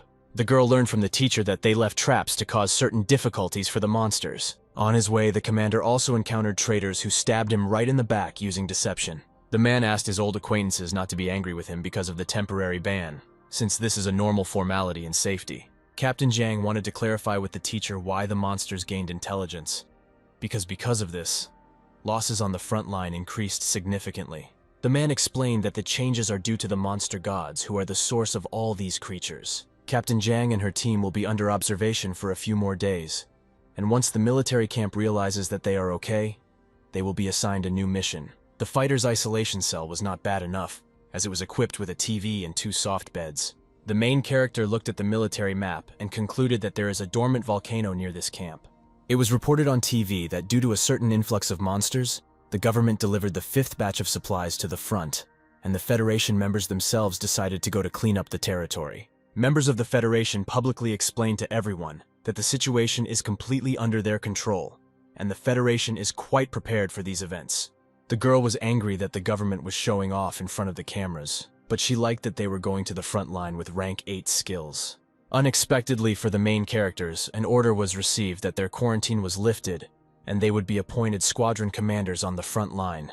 The soldiers were returned their weapons and equipment and asked to go to their duty station today. The situation on the front line has deteriorated so much that the government is sending there those whose loyalty they have not yet been convinced of. The main character turned to the guard and asked him to find Evelyn, who would go with him. Captain Jiang Ling and Mask were taken to the squad so that they could at least get to know them and become one team. There will be 100 people under the command of the heroes, but none of them have outstanding abilities. The girl did not understand why this circus was invented, because there is no use for the prisoners of the redemption camp, who have 0 morals and complete disregard for all orders. The man decided to console the captain and handed her a box with walkie-talkies so that she could communicate with subordinates within a radius of 3 kilometers. The guard also informed the main characters that they have special privileges using the map. They can choose the place where they want to go. The man learns that the situation in the northwest is very negative. It was in that place that the monsters concentrated their attacks, so he recommended choosing another place. The main character interrupted the man and said that they would go to this place. The guard began to shout, saying that this was the most dangerous zone, since 3 sides of its defense had fallen. Only the front line continued to hold out with its last strength. In addition to the man's anger, Xiao Qiu demanded 20 military maps of the given territory from him as payment for such a serious choice. The camp representative wanted to stop the protagonist, but at that moment Captain Zhang also agreed to go to that dangerous place. The girl fighter immediately understood why her comrade did this, because he wants to create hopeless conditions for the criminals of the camp so that they unquestioningly carry out all orders. However, she believed that this was all too risky, because the prisoners could fall into despair, and, in addition to the monsters, the commanders would need to deal with their blues. The main character was confident in his abilities and tried to make Captain Zhang positive, and near them young Evelyn was already ready. After the elders talked, the mechanic approached Xiao Chu and tried to dissuade him from such a serious act, but he decided that they should try. The main character handed Evelyn a piece of paper and ordered her to go to points on the map and install explosive devices there. The prisoners' looks were quite good, and Xiao, calling them scum, thanked them for this. One of the prisoners grabbed his weapon and began to threaten his leader. The man aimed at Qiu's head and told him to be calm since they had already played along with him in the past at the camp. The prisoner wanted to let the main character go without a bullet in his head, but in return he offered entertainment in the form of those beautiful ladies who stood behind him. Without thinking twice, the captain approached the prisoner and pointed a lightning spear in his direction, and he trembled with fear.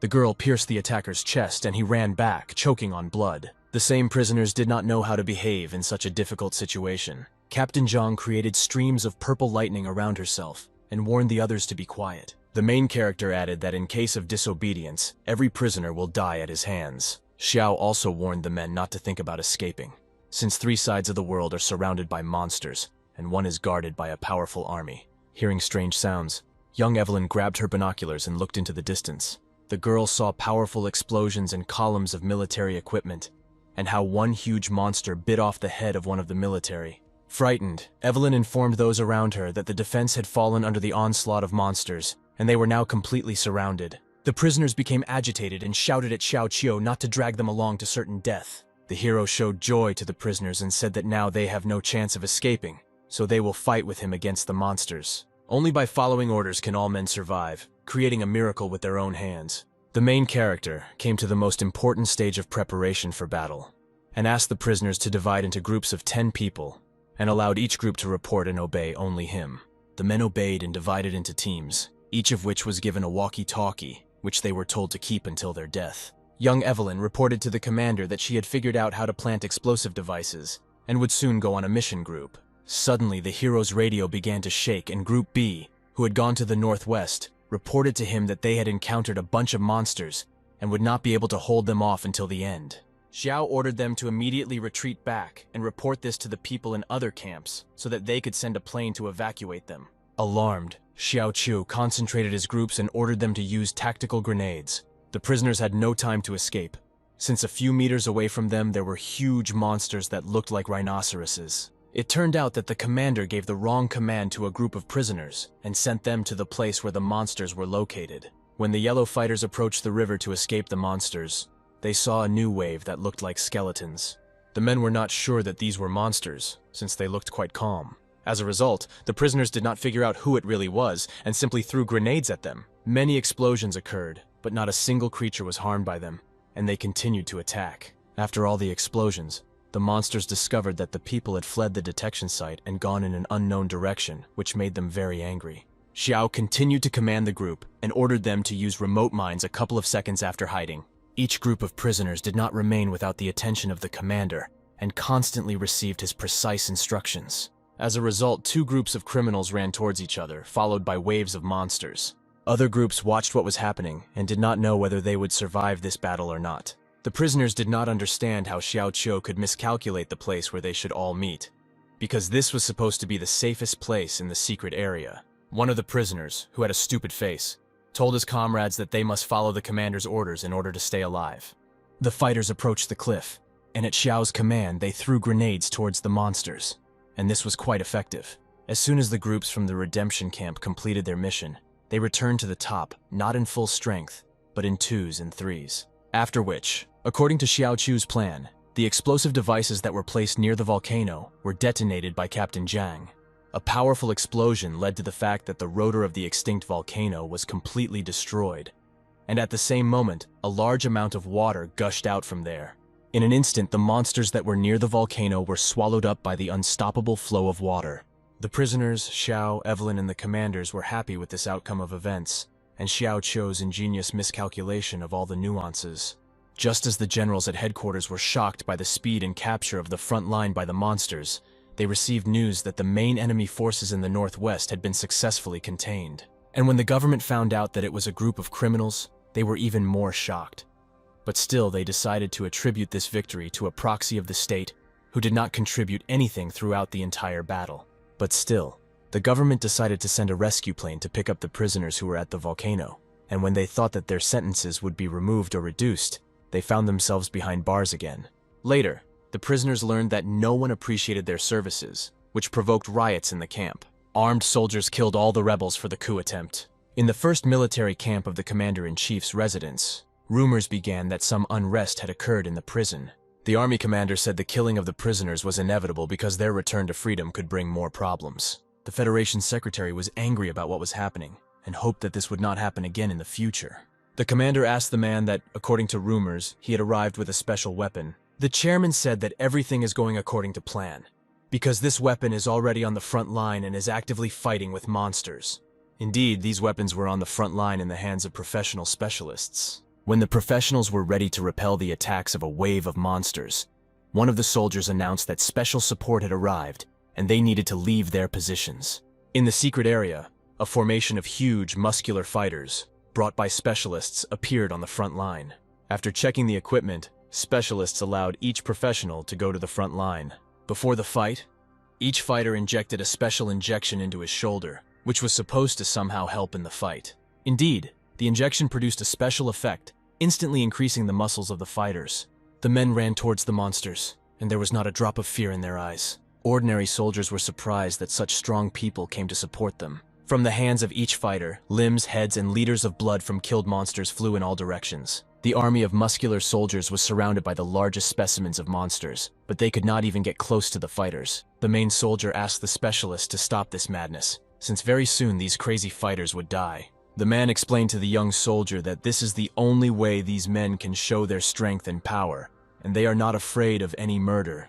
At some point, one of the fighters took off his protective helmet, and underneath it was the face of a real monster, which had red eyes and a long tongue.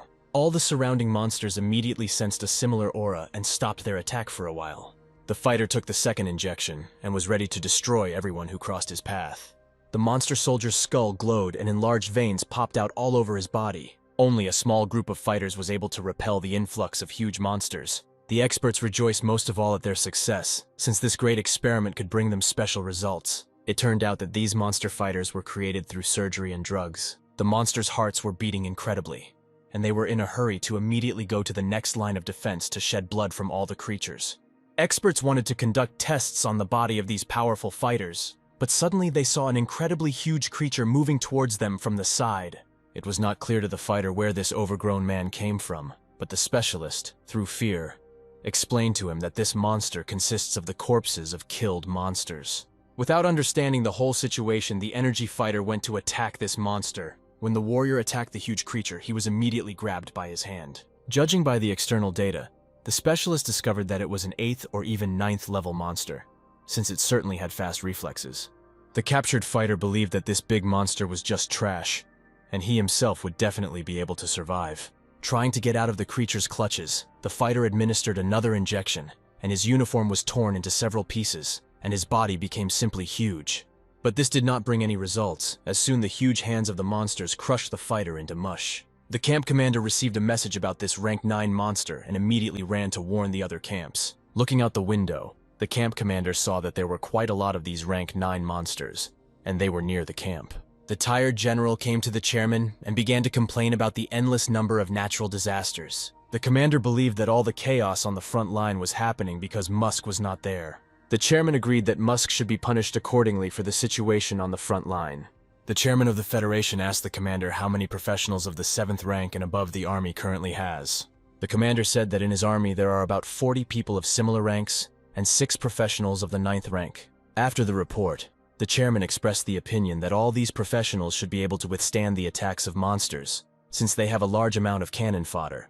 Despite his high rank, the chairman of the Federation asked the commander not to consider him part of the army, because he arrived to observe the fighting. The man ordered the commander to collect all the cannon fodder and send it to the front line, after which he would use nuclear weapons and get rid of all the creatures. The representative did not care about the death of ordinary soldiers, because he wanted high-ranking professionals not to suffer in any way in this cataclysm. Initially, the use of nuclear weapons required special permission from the central government of the City of Stars. But now that the Federation representative himself has agreed, no problems should arise. The commander agreed with the representative and promised to organize everything soon. Bloody battles continued to be fought on the front line, and there was turmoil among the soldiers. Arriving at the place where there were 9th rank monsters, Xiao Qiu immediately sensed the demonic god and changeable mind in them. The young soldier wanted to attack the monsters with 2 sharp swords, because he was noticeably very afraid of this creature. The huge monster stretched out his hand and crushed this poor man with a slight movement. In addition to large black monsters, large centipedes and various spiders appeared in the secret area.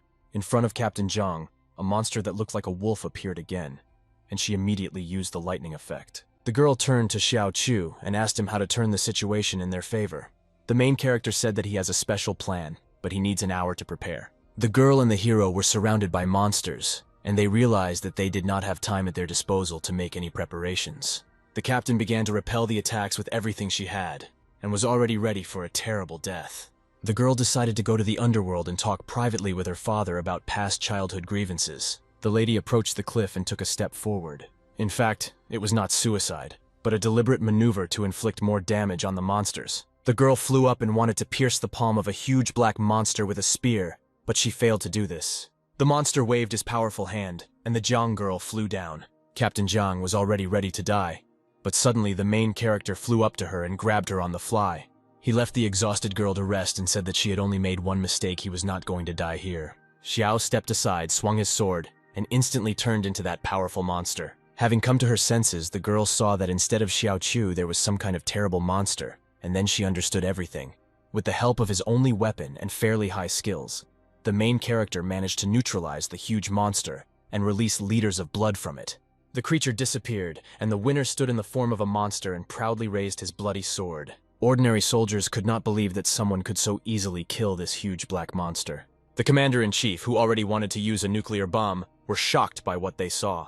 The chairman said that this is also the most humanoid monster seen in Dehi City, and this time it has definitely transformed from a human. The chairman suggested sending this monster for research, but suddenly they reported on the radio that nuclear warheads had been launched towards this monster. Everything around began to glow red, and the commander-in-chief and the representative realized that they had committed something stupid. The young fighters desperately looked at the warheads and realized that they were just bait for the monsters that the state took advantage of. The chairman put a smile on his face and said into the void that the Federation and he personally would never forget the success of those fighters. A huge purple eye appeared in front of the warheads, which was clearly some kind of monster. The chairman clutched the glass glasses in his hand and was horrified by what he saw. The man reported that a demonic god, which the main character had previously reported, had appeared on the battlefield. Previously, humanity compared the monster to shrimp and a net, since small monsters like shrimp can fall to the ground through a net. Elemental-level monsters are comparable to small fish that calmly swim through the net, and the demonic god in this background is a huge shark that does not have the chance to swim through the net. Previously, only Musk was confident that the confrontation between people and monsters could be resolved by killing the demonic god, as others were thinking about a compromise at that time. The nuclear heads that flew towards Musk were destroyed by the power of the demon god. The chairman, who was hoping that the demon god would immediately die from the nuclear bomb, opened his mouth and cold sweat began to flow from his face. The commander-in-chief understood that fighting the demonic god was beyond their strength. The chairman wanted to immediately return to Star City to personally report that the situation at the front was out of control. However, the commander-in-chief realized that the chairman of the Federation simply wanted to flee the dangerous area and leave the soldiers alone with the monsters. The commander shouted after the departing chairman that he too was obliged to return to the City of Stars, since he knew the whole situation on the battlefield better than anyone. Xiao continued to fight with huge creatures, but at some point, as he fell, he noticed the gaze of the demonic god. The main character destroyed half of the mask so that an old acquaintance could see his real face. And indeed, the huge eye of the demonic god noticed the hero and remembered how he killed him in a past life. Captain Zhang didn't understand why the demon god was looking at an ordinary thin guy. It soon dawned on the girl that the only person who could be treated this way was Musk. For herself, the girl has already concluded that this is really Mask, since that demonic god is scared of his face. The demonic god spun in the air and began to disappear from sight. His subordinate huge monsters turned into statues and soon crumbled into small stones. The creatures turned in the opposite direction and retreated from the secret area. The soldiers were glad that they survived and hugged each other. Musk himself realized that this was the end of all the showdowns with the monsters, and he closed his eyes with relief. As soon as Musk entered the void in his past life, the demonic god immediately hid, and never even met him face to face. But once everyone around knew that Musk had given up his identity as a person, the demon god finally plucked up courage and prepared an attack. The main character would never have thought that this god would be scared to such an extent that he would clench his tail and run away just after seeing Mask. If the demonic god were to analyze his powers, then with his 13th rank, he would be able to crush him like an ant. This completes Musk's personal mission, making him a true god in the eyes of all people. Zhao still couldn't enjoy the free energy of his body, but suddenly something interrupted him. Looking around, the main character saw the commanders-in-chief of the camps and the chairman of the Federation, behind whom stood an army of armed soldiers. The captain came to Mask's defense and told the commander that this was her comrade, and he was not a monster. The chairman said that a monster always remains a monster, and besides, he had been hiding for a long time, and now must bear full responsibility for the influx of monsters. The commander confirmed the words of the chairman of the Federation, and added that the appearance of Mask causes monsters of natural disaster. The girl could not believe it, and wanted to open the eyes of those present to all the competent actions of the Mask and the salvation of humanity from all monsters. The girl tried to explain that Xiao Chu fought against monsters, helping people, and although, according to the judge, he had to take the side of all creatures. The commander concluded that both Captain Zhang and Xiao Chu were to blame for the influx of monsters, and ordered his subordinates to arrest both of them. The armed fighters approached the main characters, and Xiao at the same moment, with one slight movement of his hand, threw them into the sky.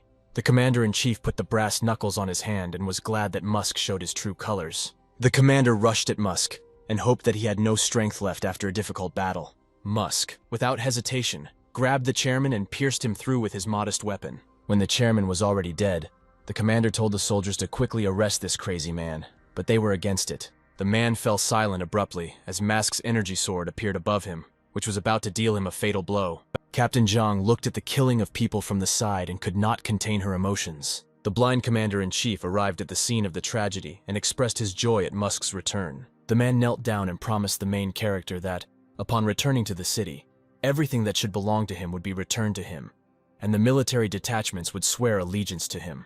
After returning from the secret areas, a public meeting was held to sum up the results of the battle, in which 6 rank 7 demons, 25 8th ranks, and 12 9th ranks were destroyed. The faces of Team Zhang and Xiao Chu appeared on the big screen, and the speaker announced that the memory of their actions would live forever. The man also conveyed to the public that in this battle, a group of people emerged that led the front line to great losses. The speaker flashed photos of Musk and told the people that such traitors killed many brothers for their own lives. People could not believe what they saw, and they were scared that such traitors were hiding among ordinary people. One of the men came on stage and created a rally about betrayal in the army. The television reporters who were watching what happened took their eyes off the stage and began filming the roof of the large house. Standing on the roof of the building was an ordinary Xiao Chu, holding his humble weapon. A crowd of people shouted that these were bloodthirsty bridges, and everyone began to run in different directions. The army of fighters grabbed their weapons and ran towards Xiao Chu. The main character continued to stand in place, and with only a slight wave of his hand repelled the attacking soldiers.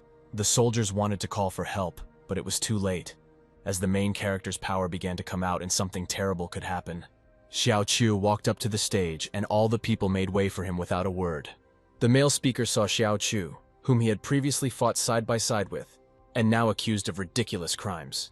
The man tried to calm himself down by elevating himself to a higher level than the real Musk. The speaker wanted to fight Musk, and before doing so, he introduced himself to a newly developed composition.